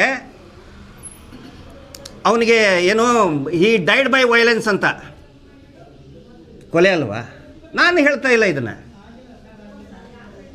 ನಾನು ಹೇಳ್ತಾ ಇಲ್ಲ. ಅಂದರೆ ಮಾಧ್ಯಮದವರು ದಯವಿಟ್ಟು ಇದನ್ನು ಸಮಾಜದ ಗಮನಕ್ಕೆ ತಗೊಂಡು ಬನ್ನಿ. ಇನ್ನೂ ಸಾಕಷ್ಟು ಜನ ಮಿಸ್ಸಿಂಗ್ ಕಂಪ್ಲೇಂಟ್ ಕೊಡೋರು ಇದ್ದಾರೆ. ಈಗೇನು 3 ಬರ್ತಾ ಇದೆಯಲ್ಲ, 3 ಮ್ಯಾಚಿಂಗ್ ಆಗಿದೆ ಅಂಥೇಳಿ ಅವರು ಕಂಪ್ಲೇಂಟ್ ಕೊಟ್ಟಂಥವ್ರು. ಕಂಪ್ಲೇಂಟ್ ಕೊಡದೇ ಇರೋರು ತುಂಬ ಜನ ಇದ್ದಾರೆ ಹೆದರ್ಕೊಂಡು. ಯಾಕಂದರೆ ಹೆದರ್ಸ್ಬಿಟ್ರಲ್ಲ ಇವರು. ಇದು ಬುರುಡೆ ಗ್ಯಾಂಗು, ಇದು ಷಡ್ಯಂತ್ರ, ದೇವಸ್ಥಾನದ ವಿರುದ್ಧ ಷಡ್ಯಂತ್ರ. ನಮ್ಮ ಮೇಲೆ ಏನು ಪ್ರಪೋಸ್ಡ್ ಅಕ್ಯೂಸ್ಡ್ ಅಂತ ಮಾಡಿದ್ದಾರೆ. ಒಂದೇ ಒಂದು ಸೆಕ್ಷನ್ ದೇವಸ್ಥಾನದ ವಿರುದ್ಧದ ಷಡ್ಯಂತ್ರ, ಒಂದೇ ಒಂದು ಸೆಕ್ಷನ್ ಕೂಡ ನಮ್ಮ ಮೇಲೆ ಹಾಕಿಲ್ಲ. ಅದು ಗೊತ್ತಿರಲಿ. ದೇವಸ್ಥಾನ ಎನಿ ರಿಲಿಜಿಯಸ್ ಇನ್ಸ್ಟಿಟ್ಯೂಟ್ ಅಗೇನ್ಸ್ಟ್ ಏನಾದರೂ ಮಾತಾಡಿದರೆ ಅದಕ್ಕೆ ಸಪ್ರೇಟ್ ಸೆಕ್ಷನ್ಗಳಿದೆ. ಸೆಕ್ಷನ್ 298, 299, 300. ಯಾವುದಾದ್ರೂ ಒಂದು ದೇಗುಲದ ವಿರುದ್ಧ, ಪೂಜಾ ಸ್ಥಳದ ವಿರುದ್ಧ ಮಾಡಿದರೆ ಈ ಸೆಕ್ಷನ್ಗಳನ್ನು ಹಾಕ್ತಾರೆ. ನಮ್ಮ ಮೇಲೆ ಈ ಥರ ಯಾವ ಸೆಕ್ಷನ್ಗಳನ್ನು ಕೂಡ ಹಾಕಿಲ್ಲ. ದೇವಸ್ಥಾನದ ವಿರುದ್ಧ ಯಾವುದೇ ಷಡ್ಯಂತ್ರ ಆಗಿಲ್ಲ. ನಾವು ಕೇಳ್ತಾ ಇರೋದೇನು, ಅಲ್ಲಿ ಅಷ್ಟೊಂದು ಮಿಸ್ಸಿಂಗ್ ಆದ್ರಲ್ಲ, ಮಿಸ್ಸಿಂಗ್ ಆಗಿದ್ದು ಕೂಡ ನಾವು ನಮ್ಮ ಬಾಯಲ್ಲಿ ಹೇಳ್ತಾ ಇಲ್ಲ. ಸ್ವತಃ SP ಅವ್ರು ಕೊಡ್ತಾರೆ. ಅದು ಕಾಪಿ ಕೊಡಿ. ಇಲ್ಲಿ SP ದಕ್ಷಿಣ ಕನ್ನಡ ಜಿಲ್ಲೆಯವರು, ಅದನ್ನು ನಾನು ಇನ್ಸ್ಟಾಗ್ರಾಮಲ್ಲಿ ಕೂಡ ಇದು ಮಾಡಿದ್ದೀನಿ. ಯಾವ ರೀತಿ ಮಿಸ್ಸಿಂಗ್ ಆಗಿದ್ದಾರೆ, ಎಷ್ಟು ಜನ ಮಿಸ್ಸಿಂಗ್ ಆಗಿದ್ದಾರೆ ಎಲ್ಲವೂ ಕೂಡ ನನ್ನ ಸೋಷಿಯಲ್ ಮೀಡಿಯಾ ಪ್ಲ್ಯಾಟ್ಫಾರ್ಮಲ್ಲಿ ಹಾಕಿದ್ದೀನಿ. ಕೆಲವೊಂದಿಷ್ಟು ತಮ್ಮ ಗಮನಕ್ಕೆ ತರ್ತೇನೆ. 2 ವರ್ಷದ ಮಗು, ಹೆಣ್ಣು ಮಗು, ಕಾಲು ಜಾರಿ ಬಿದ್ದು ಅನಾಥ ಶವ ಅಂತ ಹಾಕ್ತಾರೆ. 2 ವರ್ಷದ ಮಗು. ಇವ್ರು ಹೇಳ್ತಾರೆ ಅಲ್ಲಿ ಧರ್ಮಸ್ಥಳಕ್ಕೆ ಅಂತ ಹೇಳಿದರೆ ಏನೋ ಮೋಕ್ಷ ಸಿಗಕ್ಕೆ ಬರ್ತಾರೆ. 2 ವರ್ಷದ ಹೆಣ್ಣು ಮಗು ಮೋಕ್ಷ ಸಿಗಕ್ಕೆ ಹೋಗಿ ಸಾಯ್ತದ? ಅನಾಥ ಶವ. 10 ವರ್ಷದ ಹೆಣ್ಣು ಮಗು, ಮುಡಿ ತೆಗೆಸದಂಥ ಗರ್ಲ್ ವಿದೌಟ್ ಹೇರ್ಸ್, ಮುಡಿ ಕೊಟ್ಟಂಥ ಹುಡುಗಿ ಮೋಕ್ಷ ಸಿಗಬೇಕು ಅಂತೇಳಿ ಸಾಯ್ತದ. ವಿಷ ತೊಗೊಂಡು ಸಟ್ಲು ಅಂತ ಇನ್ನೊಂದು ಎಲ್ಲ ಇದೆ ವಿತಿನ್ ಡಾಕ್ಯುಮೆಂಟ್ಸ್. ಪ್ರತಿಯೊಂದು SP ಅವ್ರು ಕೊಟ್ಟಿದ್ದು, ಡಿಸ್ಟ್ರಿಕ್ಟ್ SP ಅವರು ಮಹಿಳಾ ಆಯೋಗಕ್ಕೆ ಕೊಟ್ಟಿದ್ದು. ಅದನ್ನು ನಾವು ಪ್ರಶ್ನೆ ಮಾಡ್ತಾ ಇದ್ದೀವಿ. ಯಾರಿಗೂ ಕೂಡ ನಾವು ಅಪಮಾನ ಮಾಡಬೇಕು ಅಂತೇನಿಲ್ಲ. ಖಂಡಿತ ಆ ಕೆಲಸ ಮಾಡಿಲ್ಲ. ನಾವು ಕೇಳೋದು SIT ನೀವು ತನಿಖೆ ಮಾಡಿದ್ರಲ್ಲ, ಅದರ ವರದಿ ಎಲ್ಲಿದೆ ಅಂಥೇಳಿ ಒಬ್ಬ ಮಹಿಳಾ ಹೋರಾಟಗಾರ್ತಿ ಜ್ಯೋತಿ ಸುಬ್ಬರಾವ್, ಅನಂತ ಸುಬ್ಬರಾವ್ ಅಂಥೇಳಿ ಕೊಂದವರು ಯಾರು ಟೀಮ್ನಿಂದ ಕೇಳಿದರು. ಯಾವಾಗ 1 ತಿಂಗಳಿಂದ ಕೇಳಿದರು. ನಿನ್ನೆ ಉತ್ತರ ಕೊಟ್ಟಿದ್ದಾರೆ SIT ಅವರು. ಏನಂತ ಹೇಳಿದರೆ, ನಾವು ಈಗಾಗಲೇ ಇದರ ವರದಿಯನ್ನು ಮಹಿಳೆಯರಿಗೆ ಸಂಬಂಧಪಟ್ಟಿದ್ದು, ನಾನು ನಿಮಗೆ ಯಾಕೆ ಕ್ಲಾರಿಫಿಕೇಷನ್ ಕೊಡ್ತಾ ಇದ್ದೀನಿ ಅಂತ ಹೇಳಿದರೆ, TV ಚಾನಲ್ನಲ್ಲಿ ಬರ್ತಾ ಇತ್ತು ಪುರುಷರದ್ದೇ ಅಂಥೇಳಿ. ಬಟ್ SIT ಅವರು ತನಿಖೆ ಮಾಡಿ ಮಹಿಳೆಯರು ನಾಪತ್ತೆ ಆದಂತಹ ಪ್ರಕರಣಗಳನ್ನು ಸಂಶಯಾಸ್ಪದವಾಗಿ ಸತ್ತಂತಹ ಪ್ರಕರಣಗಳನ್ನು ಪ್ರತ್ಯೇಕವಾಗಿ ಅವ್ರು ಏನು ಮಾಡಿದ್ದಾರೆ, DG and IGP Karnataka police ಮಹಾನಿರ್ದೇಶಕರಿಗೆ ಅವರ ಮುಖಾಂತರ ಚೀಫ್ ಸೆಕ್ರೆಟರಿ ಆಫ್ ಕರ್ನಾಟಕ ಇಲ್ಲಿ RTIನಲ್ಲಿ ಕೊಟ್ಟಿದ್ದಾರೆ. ಅವ್ರ ಮುಖಾಂತರ ನಾವು ಮಹಿಳಾ ಆಯೋಗಕ್ಕೆ ಕೊಟ್ಟಿದ್ದೀವಿ. ಮಹಿಳಾ ಆಯೋಗಕ್ಕೆ ಒಂದು ಅಂದರೆ it's a quasi judicial power ಇದೆ ಅದಕ್ಕೆ. ಅಲ್ಲಿಂದ ನೀವು ವರದಿ ತಗೊಳ್ಳಿ ಅಂತ ನಾನು ಕೇಳೋದು ಒಂದೇ, ನೀವು ಅದನ್ನು ಯಾಕೆ ಮುಚ್ಚಿಟ್ಕೊಂಡಿದ್ದೀರಿ ಸರ್ಕಾರ? 6 ತಿಂಗಳಾಯಿತು ಕೊಟ್ಟು. ಅವರು 6 ತಿಂಗಳಿಂದ ಎಷ್ಟು ಹೆಣ್ಮಕ್ಳು ಕಾಣೆ ಆದರು, ಯಾವ ರೀತಿ ಕೊಲೆ ಆದರು, ಯಾವ ರೀತಿ ಸತ್ತಿದ್ದಾರೆ, ಸಹಜನೋ ಅಸಹಜನೋ ಕೊಲೆನೋ, ಮತ್ತು ಕೊಲೆ ಆಗಿದ್ದಕ್ಕೆ ಫರ್ದರ್ ಇನ್ವೆಸ್ಟಿಗೇಷನ್ ಮಾಡೋದಕ್ಕೆ ಅನುಮತಿ ಕೂಡ ಕೇಳಿದ್ದಾರೆ. ಯಾಕೆ ಮುಚ್ಚಿಡ್ತಾ ಇದ್ದೀರಿ ಸರ್ಕಾರದವರು? ಗೃಹ ಸಚಿವರು ಇದಕ್ಕೆ ಉತ್ತರ ಕೊಡಬೇಕು. ಇದಕ್ಕೆ ಸರ್ಕಾರ ಉತ್ತರ ಕೊಡಬೇಕು. ಇದಕ್ಕೆ ಅದಿಲ್ಲದೆ ಸುಮ್ಮನೆ ಇದೊಂದು ಬುರುಡೆ ಕೇಸು, ಬುರುಡೆ ಗ್ಯಾಂಗು ಅಂತ ಹೇಳಿ ಸುಮ್ಮನೆ ಮಾಡೋಕ್ಕೆ ನಾವು ಬಿಡೋದಿಲ್ಲ. ಯಾವ ಕಾರಣಕ್ಕಾಗೂ ನಾವು ಸುಮ್ಮನೆ ಕೂತ್ಕೊಳ್ಳಲ್ಲ. ಒಂದಲ್ಲ 100 ಪ್ರಕರಣಗಳು ಆನ್ ರೆಕಾರ್ಡ್ ಇದೆ. ಇವರು ಹೇಳ್ತಾರಲ್ಲ ನೇತ್ರಾವತಿಯಲ್ಲಿ, ಎಲ್ಲವೂ ಕೂಡ ನೇತ್ರಾವತಿಯಲ್ಲಿ ಸಿಕ್ಕಿದ ಸ್ಪಾಟ್ ಒಂದೇ. ನೇತ್ರಾವತಿ ಅದು ನದಿ, ಅದು ಕೆರೆ ಅಲ್ಲ ಮೇಡಮ್. ಕೆರೆ ಆದರೆ ಒಂದು ಹಿಂದಲ್ಲಿ ಮುಳುಗಿದ್ರೆ ಆಯ್ತಪ್ಪ, ಈ ಕೆರೆಯಲ್ಲಿ ಸಿಕ್ಕರು. ಅದು ಹರ್ಕೊಂಡು ಹೋಗೋದು, ಒಂದು ಕಡೆ ಬಿದ್ದರೆ ಇನ್ನೊಂದು ಕಿಲೋಮೀಟರ್ ದೂರ ಹೋದ್ಮೇಲೆ ಸಿಗ್ತದೆ ಡೆಡ್ ಬಾಡಿ. ಇಲ್ಲಿ ಇವರು ಬರೀತಾರೆ ಎಲ್ಲವೂ ಕೂಡ ನೇತ್ರಾವತಿ ಸ್ನಾನಘಟ್ಟದಲ್ಲೇ ಸಿಗ್ತವೆ. ಎಲ್ಲವೂ ಕೂಡ ಅದೇ ಅಂದರೆ ಗೋಲ್ ಪೋಸ್ಟ್. ಅದು ಗೋಲ್ ಪೋಸ್ಟು. ಎಲ್ಲೇ ಕೊಲೆ ಆದರೂ ಸೀದಾ ಅಲ್ಲೇ ಬಂದು ಸಿಗ್ತದೆ. ಲಾಡ್ಜಿಂಗ್ನಲ್ಲಿ 4 ಡೆಡ್ ಬಾಡಿ ಲಾಡ್ಜಿಂಗ್ ಒಳಗಡೆ. ಅದರಲ್ಲಿ ಒಂದು ಹುಡುಗಿ, ಒಬ್ಬ ಹುಡುಗ ಅಂದರೆ ಪುರುಷ 35 ಇಯರ್ಸ್ ಅಂದರೆ ಅಪ್ಪ ಮಗಳು ಇಬ್ಬರು ಸತ್ತಿದ್ದಾರೆ. 302 ಕೇಸ್ ರಿಜಿಸ್ಟರ್ ಮಾಡಿದ್ದಾರೆ. Murder case 302 IPC. ಅನಾಥ ಶವ ಕೇಸ್ ಕ್ಲೋಸ್. ಇವುಗಳನ್ನು ನಾವು ಕೇಳ್ತಾ ಇದ್ದೀವಿ. ಇದನ್ನು ವರದಿ ಯಾಕೆ ಮುಚ್ಚಿಟ್ಟಿದೆ ಸರ್ಕಾರ? SIT ಅವರು ಸ್ವತಃ ಮಾನ್ಯ ಪ್ರಣಬ್ ಮೊಹಂತಿ ಅವರು ಸೈನ್ ಮಾಡಿದ್ದೆ ಲೆಟ್ರ್ ಇದೆ. ಸೈನ್ ಮಾಡಿಕೊಟ್ಟಿದ್ದಾರೆ ಚೀಫ್ ಆಫ್ SIT, CID ಮುಖ್ಯಸ್ಥರು. CID ಮುಖ್ಯಸ್ಥರು ಹೇಳ್ತಾರೆ ಸರ್ಕಾರಕ್ಕೆ ಕೊಟ್ಟಿದ್ದೀವಿ, ಮಹಿಳಾ ಆಯೋಗಕ್ಕೆ ಕೊಟ್ಟಿದ್ದೀವಿ. SIT ಮಾಡಿಸಿದ್ದು ಯಾರು? ಮಹಿಳಾ ಆಯೋಗ ಅಲ್ವಾ? ಮಹಿಳಾ ಆಯೋಗದವ್ರು ಯಾಕೆ ಮಾತಾಡ್ತಾ ಇಲ್ಲ? ಅವ್ರ ಬಗ್ಗೆ ಬಹಳ ಗೌರವ ಇದೆ. ಒಳ್ಳೆ ಕೆಲಸ ಮಾಡಿದ್ದಾರೆ. ಒಳ್ಳೆ ತುಂಬ ಅಭಿಮಾನ, ಇಡೀ ದೇಶ ಅಭಿಮಾನ ಪಡುವಂಥ ಕೆಲಸ ಶ್ರೀಮತಿ ಚೌಧರಿ ನಾಗಲಕ್ಷ್ಮಿ ಚೌಧರಿ ಅವರು ಮಾಡಿದ್ದಾರೆ. ನಿಮ್ಗೆ ವರದಿ ಕೊಟ್ಟರೆ, ಬಟ್ ನಾವು ಏನು ಕೇಳ್ತಾ ಇದ್ದೀವಿ, ಯಾಕಂದ್ರೆ ರಿಲೀಸ್ ಮಾಡ್ತಾ ಇಲ್ಲ. It's a public document. ಅದಕ್ಕೆ ನಾನು ತಮ್ಮ ಮುಖಾಂತರ ವಿನಂತಿ ಮಾಡ್ಕೋತಾ ಇದ್ದೀನಿ, ದಯವಿಟ್ಟು ಈ ವರದಿಗಳನ್ನು ಉಗ್ರಪ್ಪ ವರದಿ ಹೆಂಗೆ ಮುಚ್ಚಿಟ್ಕೊಂಡ್ರಲ್ಲ ಹಂಗೆ ಮುಚ್ಚಿಟ್ಕೊಳ್ಳೋಕೆ ಹೋಗಬೇಡಿ. ನಾವು ಕೂಡ ಬಿಡಲ್ಲ, ಕಾನೂನಿನ ಹೋರಾಟ ಮಾಡ್ತೇವೆ ಮತ್ತು ಇಡೀ ರಾಜ್ಯಾದ್ಯಂತ, ಮತ್ತು ನೆಕ್ಸ್ಟ್ ನಾವು ದೆಹಲಿಗೂ ಕೂಡ ಹೋಗೋರಿದ್ದೀವಿ. ಸೌಜನ್ಯ ಪ್ರಕರಣ, ಕುಸುಮಾವತಿ ಅವರಿಗೆ ಫೈನ್ ಹಾಕಿ ಅರ್ಜಿ ರಿಜೆಕ್ಟ್ ಮಾಡಿ ಅಂತ ಹೇಳಿದ್ದಾರೆ ರಾಜ್ಯ ಸರ್ಕಾರದ ಕೇಂದ್ರ ಸರ್ಕಾರದಿಂದ. ಏನಾಗಿದೆ ಅಂತಂದು CBI ಅಧಿಕಾರಿ ಸ್ಪಾಟಿಗೆ ಹೋಗಿಲ್ಲ. ಕುಸುಮಾವತಿ ತಾಯಿದು ವಿಟ್ನೆಸ್ಸೇ ತಗೊಂಡಿಲ್ಲ. ಎಷ್ಟೋ ಸುಳ್ಳುಗಳನ್ನು ಬರೆದು ತನಿಖೆ ಮಾಡಿದ್ದೀವಿ ಅಂತ ಹೇಳಿದ್ದಾರೆ. ಅಂದರೆ ಏನು ನಡೀತಾ ಇದೆ ಇಲ್ಲಿ? ಸೊ ತಮ್ಮ ಮುಖಾಂತರ ನಾನು ರಿಕ್ವೆಸ್ಟ್ ಮಾಡ್ಕೊಳ್ಳೋದು, ಈ ವರದಿಗಳನ್ನು ದಯವಿಟ್ಟು ಮುಚ್ಚಿಡಬೇಡಿ. ಮಾಧ್ಯಮ ಮಿತ್ರರಿಗೂ ಕೂಡ ಅಷ್ಟೇ, ನಿಮ್ಮ ಬಗ್ಗೆ ನಮಗೆ ಅಭಿಮಾನ ಇದೆ. ಎಷ್ಟೋ ಸರಿ ನಾವು ಸಿಟ್ಟಂತ ನಾವು we are not against any TV channel, ಆದರೆ ಟ್ರಾನ್ಸ್ಪರೆಂಟಾಗಿ ಹೇಳಿ. ಕೊನೆಯದಾಗಿ ಇನ್ನೊಂದು ಪ್ರಮುಖ ಅಂಶ, ರಾಷ್ಟ್ರ ರಕ್ಷಣಾ ಪಡೆ.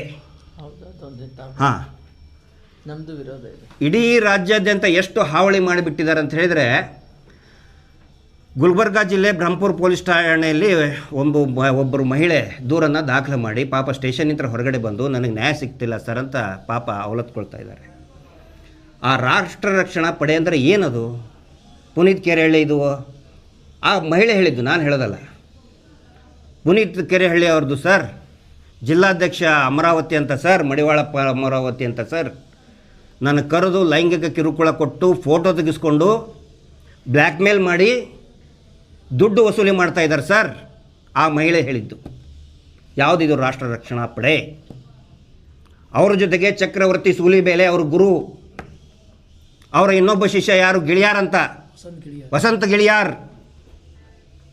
ಏನಿದು ರಾಷ್ಟ್ರ ರಕ್ಷಣಾ ಪಡೆ ಅಂದರೆ? ಲೈಸೆನ್ಸ್ ಇದೆಯಾ ಇಲ್ವಾ? ನಾನು ಗೃಹ ಸಚಿವರಿಗೆ ಕೇಳ್ತಾ ಇದ್ದೇನೆ. ಈ ಘಟನೆ ನಡೆದಿದ್ದು ಗೃಹ ಸಚಿವರ ಅವರ ತವರು ಜಿಲ್ಲೆಯಲ್ಲಿನೇ, home district of honourable home minister. ಆದರೂ ಕೂಡ ಅವನು ಅರೆಸ್ಟ್ ಮಾಡಿಲ್ಲ. ಬ್ರಹ್ಮಪುರ ಪೊಲೀಸ್ ಸ್ಟೇಷನ್ ಅವರು ಹೇಳ್ತಾರಂತೆ, ನೀವೇ ಮತ್ತೇನೋ ಮಾಡ್ಕೊಂಡಿದ್ದೀರಿ, ಮುಗಿಸ್ಕೊಂಡು ಹೋಗ್ರಿ ಅಂಥೇಳಿ. ಈ ಘಟನೆ ಏನಾದರೂ ತಮಿಳುನಾಡಿನಲ್ಲಿ ಆಗಿದ್ದರೆ, ಆಂಧ್ರದಲ್ಲಿ ಆಗಿದ್ದರೆ, ಉತ್ತರ ಪ್ರದೇಶದಲ್ಲಿ ಆಗಿದ್ದರೆ ಇಡೀ ಸಂಘಟನೆ ಅವ್ರನ್ನೆಲ್ಲರನ್ನು ಕೂಡ ಒಂದು ಒಳಗಡೆ ಹಾಕ್ತಿದ್ರು, ಇಲ್ಲಂತಂದ್ರೆ ಎನ್ಕೌಂಟ್ರ್ ಮಾಡ್ತಾಯಿದ್ರು. ನಮ್ಮ ಸ್ಟೇಟಲ್ಲಿ ಏನಾಗಿದೆ, ಇಂಥ ಪುಡಾರಿಗಳ ಬಗ್ಗೆ ಮಾತಾಡೋಕ್ಕೂ ಎಲ್ಲರೂ ಹಿಂಜರಿತಾರೆ. ಯಾಕಂತ ಹೇಳಿದ್ರೆ ಟ್ರೋಲ್ ಮಾಡೋಕ್ಕೆ ಸ್ಟಾರ್ಟ್ ಮಾಡ್ತಾರೆ. ಈಗ ನೋಡಿ, ಈಗ ನೀವು ನಮ್ಮದು ಹಾಕ್ತಿರಲ್ಲ, ಬಂದ್ಕೊಳ್ಳೆ ಕೆಳಗಡೆ ಕೆಟ್ಟದಾಗ ಹಾಕಬೇಕು. ಹಿಂಗಾಗಿ ಯಾರೂ ಅವ್ರ ವಿರುದ್ಧ ಮಾತಾಡಲ್ಲ, ಪ್ರಶ್ನೆ ಮಾಡಲ್ಲ. ಪ್ರಶ್ನೆ ಮಾಡಿದರೆ ಪಾಕಿಸ್ತಾನಿ, ಪ್ರಶ್ನೆ ಮಾಡಿದರೆ ಚೈನಾ ಫಂಡು, ಫಾರಿನ್ ಫಂಡು, ಅವರು ದೊಡ್ಡ ದೇಶಭಕ್ತರು. ಏನಾಗ್ಬಿಟ್ಟಿದೆ ಸರ್, ಇಲ್ಲಿ ಬೋರ್ಡ್ ಹಾಕ್ಕೊಂಡಾರೆ, ಇದು ಗ್ರಂಥಿಕೆಯ ಅಂಗಡಿ, ಪೂಜಾ ಸಾಮಗ್ರಿಗಳು ಮಾರುವ ಅಂಗಡಿ, ದೇವಸ್ಥಾನ ಎದುರುಗಡೆ ಹಾಕೊಂಡ್ಬಿಟ್ಟಾರೆ. ಒಳಗಡೆ ಮಾರೋದು ಮಾಂಸ ಮಾರ್ತಾ ಇದ್ದಾರೆ, ಮದ್ಯ ಮಾರ್ತಾ ಇದ್ದಾರೆ.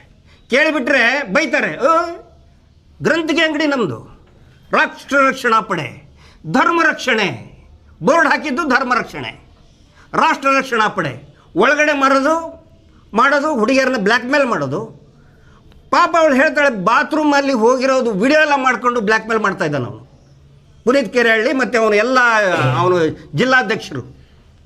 ನೌಕರಿ ಕೊಡಿಸ್ತೀನಿ ಅಂತ ಹೇಳಿ ದುಡ್ಡು ಇಸ್ಕೊಳ್ಳೋದು, ದುಡ್ಡು ನೌಕರಿನೇ ಕೊಡಿಸಲ್ಲ. ಇವ್ರು ಯಾರ್ರೀ? ರಿಜಿಸ್ಟರ್ ಆಗಿದೆಯಾ ಇಲ್ಲ, ಯಾರೂ ಕೇಳೋಕ್ಕೆ ತಯಾರಿಲ್ಲ. ಅದಕ್ಕೆ ನಾನು ಗೃಹ ಸಚಿವರಿಗೆ ಹೇಳ್ತಾ ಇದ್ದೀನಿ, ಇಲ್ಲಿವರೆಗೆ ಅವ್ರ ಮೇಲೆ ಯಾಕೆ ಕ್ರಮ ಕೈಗೊಂಡಿಲ್ಲ? ಈ ಚಕ್ರವರ್ತಿ ಸೂಲಿಬೆಲೆ, ಪುನೀತ್ ಕೆರೆಹಳ್ಳಿ, ರೈತರು ಮಾರ್ಕೆಟಿಗೆ ಸಂತೆಗೆ ತೊಗೊಂಡು ಹೋಗೋ ದನಗಳನ್ನೆಲ್ಲ ಹಿಡಿದು ಬಿಡೋದು, ನಾವು ಗೋರಕ್ಷಣೆ ಮಾಡ್ತೀವಿ ಅಂತ ಹೇಳೋದು, ವಸೂಲಿ ಮಾಡೋದು. ಹೆಸರು ರಾಷ್ಟ್ರ ರಕ್ಷಣಾ ಪಡೆ, ಧರ್ಮ ರಕ್ಷಣೆ. ಗ್ರಂಥಿಗೆ ಅಂಗಡಿ ಇಟ್ಕೊಂಡು ಒಳಗಡೆ ಮಟನ್ನು ಚಿಕನ್ನು ಆಯ್ತಪ್ಪ, ಮಾಂಸ ಮಾಡಿದ್ರೆ ಮಾಂಸದ ಅಂಗಡಿ ಅಂತ ಹಾಕ್ಕೊಳ್ಳಿ, ಮಾಂಸದ ಅಂಗಡಿ ಅಂತ ಹಾಕ್ಕೊಳ್ಳಿ, ಮದ್ಯದ ಅಂಗಡಿ ಅಂತ ಹಾಕ್ಕೊಳ್ಳಿ. ಅದು ಬಿಟ್ಟು ಗ್ರಂಥಿಗೆ ಅಂಗಡಿ ಅಂತ ಹಾಕ್ಕೊಂಡು ಒಳಗಡೆ ಇದನ್ನೆಲ್ಲ ಮಾಡ್ತಾ ಇದ್ದಾರೆ. ದಯವಿಟ್ಟು ಗೃಹ ಸಚಿವರು ಇದರ ವಿರುದ್ಧ ಕ್ರಮವನ್ನು ತಗೊಳ್ಳೇಬೇಕು ಅಂತ ವಿನಂತಿಯನ್ನು ನಾನು ಮಾಡ್ಕೊಳ್ತಾ ಇದ್ದೀನಿ. ಇಷ್ಟು ಇವತ್ತಿನ ಪತ್ರಿಕಾಗೋಷ್ಠಿಯ ಸಾರಾಂಶ. ತಮಗೇನಾದರೂ ಪ್ರಶ್ನೆಗಳಿದ್ದರೆ ಅದಕ್ಕೆ ಸ್ವಾಗತ ಇದೆ. ನಂಬಿಕೆ ರಚನೆ ಮಾಡಿ ಅಂತ ನೀವೇ ಹೇಳಿ ರಚನೆ ಆಗಿದೆ. ಹೌದು. ಆಮೇಲೆ ನಂಬಿಕೆ ಇಲ್ಲ ಅಂತ ನೀವೇ ಹೇಳಿದ್ರಿ. ಚಿನ್ನಯ್ಯನ ಮನೆಯಲ್ಲಿ ಅಂದ್ರೆ ಕರ್ಕೊಂಡ್ ಬಂದಿದ್ದು ನೀವೇ. ಮತ್ತೆ ಇವರು ಚಿನ್ನಯ್ಯನ ಅಂದ್ರೆ ಚಿನ್ನಯ್ಯನ ಮನೆಯಲ್ಲಿ ದಲ್ಲಿಂದನೇ ಅವ್ರನ್ನ SIT ತನಿಖೆಯಲ್ಲಿ ಮಾಡ್ತಾ ಇದ್ರು. ಹೌದು. ಆ ಪ್ರಕರಣದಲ್ಲಿ ನಾನು 45 ದಿನ ನಿಮ್ ಜೊತೆ ಆದ್ರೆ ಸಮಯದಲ್ಲಿ. ಈಗ ಅವ್ರ ಸ್ಟೇಟ್ಮೆಂಟ್ ಅಲ್ಲಿ ಹೇಳಿದ್ದಾರೆ ಅವ್ರು ಇದ್ರು ಅಂತ. ಯಾರಿದ್ರು ಅಂತ? ಪ್ರಕಾಶ್ ರಾಜ್ ಇದ್ರು, ನೀವೇ ಪರಿಚಯ ಮಾಡಿಕೊಡ್ರಿ ಅಂತ ಸ್ಟೇಟ್ಮೆಂಟ್ ಅಲ್ಲಿ ಯಾವಾಗ ಹೇಳಿದ್ದಾರೆ? ಇದನ್ನ ಪ್ರಕಾಶ್ ರಾಜ್ ಸರ್ ಹೇಳಿದ್ದಾರೆ ಸರ್. ನನಗೆ ಗಿರೀಶ್ ಪಟೇಲ್ ಅವರು ಹೇಳಿದ್ರು. ಪ್ರಕಾಶ್ ರಾಜ್ ಒಬ್ಬರೇ ಅಲ್ಲ, ಯಶ್ ಅವರು ಆವಾಗಲೇ ಟ್ವೀಟ್ ಮಾಡಿದ್ದಾರೆ, ಐಶ್ವರ್ಯ ರಾಯ್ ಟ್ವೀಟ್ ಮಾಡಿದ್ದಾರೆ, ಆಮೇಲೆ ದುನಿಯಾ ವಿಜಯ್ ಹೇಳಿದ್ದಾರೆ, ಆಮೇಲೆ ಯಾರು ಅಹಿಂಸಾ ಚೇತನ್ ಹೇಳಿದ್ದಾರೆ, ಆನಂತರ ಕಿಶೋರ್ ಅವರು ಸಪೋರ್ಟ್ ಮಾಡಿದ್ದಾರೆ. ಪ್ರಕಾಶ್ ರಾಜ್ ಅವರು ಒಬ್ಬರದೇ ಹೆಸರು ಯಾಕೆ ಬಂತು ಅಂತ ನಾನು ಕೇಳೋದು. ಅವರೆಲ್ಲರೂ ನೇರವಾಗಿ ನನಗೆ ಕೆಲವೊಬ್ರು ಮಾತಾಡಿದರೆ, ಕೆಲವೊಬ್ರು ಮಾತಾಡಿಲ್ಲ. ಎಷ್ಟೋ ಜನ MP ಗಳು ಫೋನ್ ಮಾಡಿದ್ದಾರೆ ನನಗೆ, MLAಗಳು ಸೌಜನ್ಯ ಮನೆಗೆ ಬಂದು ನಮ್ಮ ಬೆಂಬಲ ಇದೆ ಅಂತ ಹೇಳಿದ್ದಾರೆ. ನಾನು ಕೇಳೋದು, ಪ್ರಕಾಶ್ ರಾಜ್ ಸರ್ದು ಇದ್ದಿದ್ದ ಹೆಸರಿದ್ದಿದ್ರೆ ಅವನು ತನಿಖೆ ನಡೀತಲ್ಲ 1.5 ತಿಂಗಳು, ಅವಾಗ ಯಾಕೆ ಹೇಳಿಲ್ಲ? ಪ್ರಕಾಶ್ ರಾಜ್ ಅವ್ರದ್ದು, ರಮಾ ನಾಗರಾಜ್ ಅವ್ರದ್ದು ತನಿಖೆ ಎಲ್ಲ ಮುಗಿದ ಮೇಲೆ ಇನ್ನೇನು ಸೌಜನ್ಯ ಪ್ರಕರಣ ದೆಹಲಿಯಲ್ಲಿ ಶುರು ಆಗುತ್ತೆ, ಆ ಟೈಮಿಗೆ ಯಾಕೆ ಬಿಡುಗಡೆ ಮಾಡಿದರು ಅಂತ ನಾನು ಕೇಳ್ತಾ ಇದ್ದೀನಿ. ಇದ್ದರೆ ನೋಡಿ, ಅವನು ಎನ್ಕ್ವೈರಿ ನಡೀತಾ ಇತ್ತಲ್ಲ ಸರ್, ನಂದು ನಡೀತಾ ಇತ್ತಲ್ಲ, ಅವಾಗ ಕೇಳಬೇಕಾಗಿತ್ತಲ್ಲ. ಇಲ್ಲ, ಅವಾಗ ಆ ಸಬ್ಜೆಕ್ಟೇ ಬಂದಿಲ್ಲ. ಅಂತ ಅನೇಕ ಸೆಲೆಬ್ರಿಟಿಗಳು, ಯಶ್ ಅವ್ರು ನೋಡಿ ಹಳೆ ಟ್ವೀಟ್, ಐಶ್ವರ್ಯ ರಾಯ್ ಮಾಡಿದ್ದಾರೆ ನ್ಯಾಯ ಸಿಗಲಿ ಅಂಥೇಳಿ, ದುನಿಯಾ ವಿಜಯ್ ಅವರು ಹೇಳಿದ್ದಾರೆ ಬಹಿರಂಗವಾಗಿ. ಸೊ ಅವ್ರ ಹೆಸರು ಯಾಕೆ ತಗೊಂಡು ಬಂದರು ಅಂತ. ಆನಂತರ ತಾವು ಹೇಳಿದ್ರಿ, ಚಿನ್ನಯ್ಯ ಅವ್ರನ್ನ ನಾ ಕರ್ಕೊಂಡು ಬಂದಿಲ್ಲ, ಚಿನ್ನಯ್ಯನ ನಾ ಕರ್ಕೊಂಡು ಬಂದಿಲ್ಲ, ಅವನೇ ಆಗಿಯೇ ಬಂದಿದ್ದು. ಅವ್ರು ಹೇಳಿದ್ರು, ಅವರ ಸ್ಟೇಟ್ಮೆಂಟ್ ನ್ಯಾಯಾಧೀಶರ ಮೇಲೆ ಹೇಳೋ ಸಂದರ್ಭದಲ್ಲಿ ಅವರೇ ಸ್ವತಃ ಹೇಳಿದ್ರು. ಇಲ್ಲ ನಿಮ್ಮ ಕಡೆ ಎಲ್ಲಿ ಸಿಗ್ತದೆ? 164 ಸ್ಟೇಟ್ಮೆಂಟಲ್ಲಿ ನನ್ನ ಹೆಸರು ಹೇಳಿಲ್ಲ. ಆ ದೊಡ್ಡ ಲಿಸ್ಟ್ ಇದೆಯಲ್ಲ ಧರ್ಮಸ್ಥಳದ್ದು, ಅವ್ರದ್ದು ಹೆಸರಿದೆ 164ಅಲ್ಲಿ. ಈಸ್ ದ ಕಂಪ್ಲೇನೆಂಟ್, ನಮ್ದು ಹೆಸರಿಲ್ಲ ಸರ್ ಅದರಲ್ಲಿ. 164 ಓಪನ್ ಮಾಡಲಿ, ಈಗ ನಾನು ಅದೇ ವೇಟ್ ಮಾಡ್ತಾ ಇದ್ದೀನಿ. ಸರ್ಟಿಫೈಡ್ ಕಾಪಿ ಕೊಡಲಿ, 164 ಸ್ಟೇಟ್ಮೆಂಟ್ ಕೊಡಲಿ, ಅವಾಗ ಹೇಳ್ತೇನೆ. 28 ಜನರ ಹೆಸರು ಹೇಳಿದ್ದಾನೆ, ಎಲ್ಲ ದೊಡ್ಡವ್ರ ಹೆಸರು ತೊಗೊಂಡಿದ್ದಾನೆ.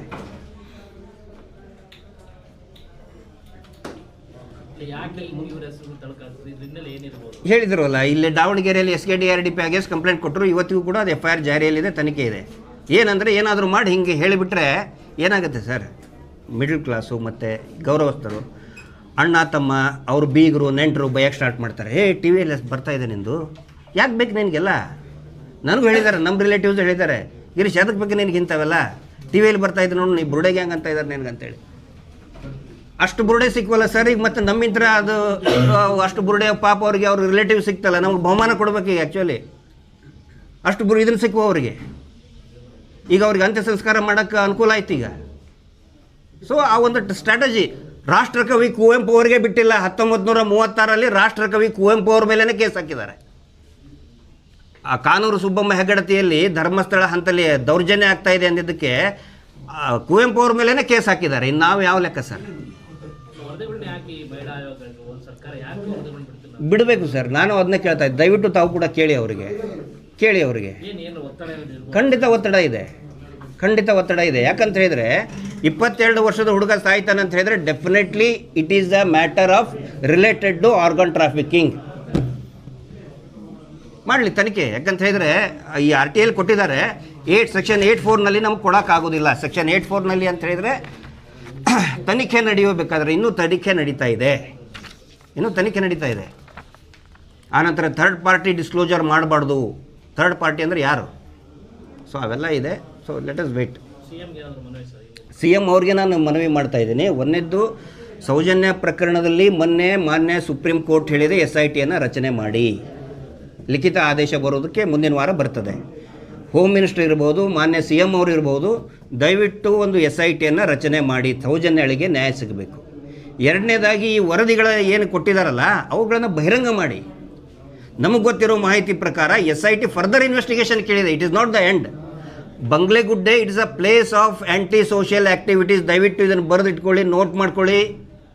ಇದೇ ಶಬ್ದವನ್ನೇ ಬಳಸಿದ್ದಾರೆ. ಬಂಗ್ಲೆಗುಡ್ಡೆ, ಧರ್ಮಸ್ಥಳದಲ್ಲಿರ್ತಕ್ಕಂತಹ Banglegudde it is a place of anti social activities. SIT ಅವರು ಬರೆದಿದ್ದಾರೆ. ಇದನ್ನ ಬರೆದು ಈ ಏನು ಕೊಲೆಗಳಾಗಿದೆ ಫರ್ದರ್ ಇನ್ವೆಸ್ಟಿಗೇಷನ್ಗೆ ನಮಗೆ ಅನುಮತಿ ಕೊಡಿ ಅಂತ ಕೊಟ್ಟಿದ್ದಾರೆ. ದಯವಿಟ್ಟು ಮಾನ್ಯ ಗೃಹ ಸಚಿವರು ಇರ್ಬೋದು ಮತ್ತು ಮುಖ್ಯಮಂತ್ರಿಗಳು ಇರ್ಬೋದು, ಫರ್ದರ್ ಇನ್ವೆಸ್ಟಿಗೇಷನ್ಗೆ ಅನುಕೂಲ ಮಾಡಿಕೊಡಿ ಅವರಿಗೆ, SITಗೆ. ಸತ್ಯ ಏನಿದೆ ಬಹಿರಂಗ ಆಗಲಿ. ಈಗ ನಮ್ಮ ಬಗ್ಗೆ ಅಂತೂ ಕ್ಲಿಯರ್ ಆಯಿತು. ಯಾವುದೇ ಫಾರಿನ್ ಫಂಡ್ ಇಲ್ಲ, ಎಲ್ಲೆಂತನೋ ತಂದಿದ್ರು ಅಂತ ಹೇಳಿದ್ರು, ಅದು ಇಲ್ಲ, ಅದು ಬಂಗ್ಲೆಗುಡ್ಡೆ ಇದ್ದ ಅಂತ ಹೇಳಿ ನೋಡಿ SIT ರಿಪೋರ್ಟ್ನಲ್ಲಿನೇ ಇದೆ. SIT ವರದಿ ಅಲ್ಲ, ಒಂದು ನಿಮಿಷ SIT ವರದಲ್ಲಿ ಅಲ್ಲೇ ಇದೆ, ಬಂಗ್ಲೆಗುಡ್ಡೆ ಅಂತಲೇ ಆ ಬುರುಡೆ ಬಂದಿದ್ದು. ಎಲ್ಲೋ ಹೊರಗಡೆ ಅಂತ ಇವ್ರು ಹೇಳಿದಾರಲ್ಲ, ಸ್ಮಶಾನದಿಂದ ತಗೊಂಡು ಬಂದರು, ತಮಿಳ್ನಾಡಿಂದ ತಗೊಂಡು ಬಂದರು, ಡೆಲ್ಲಿ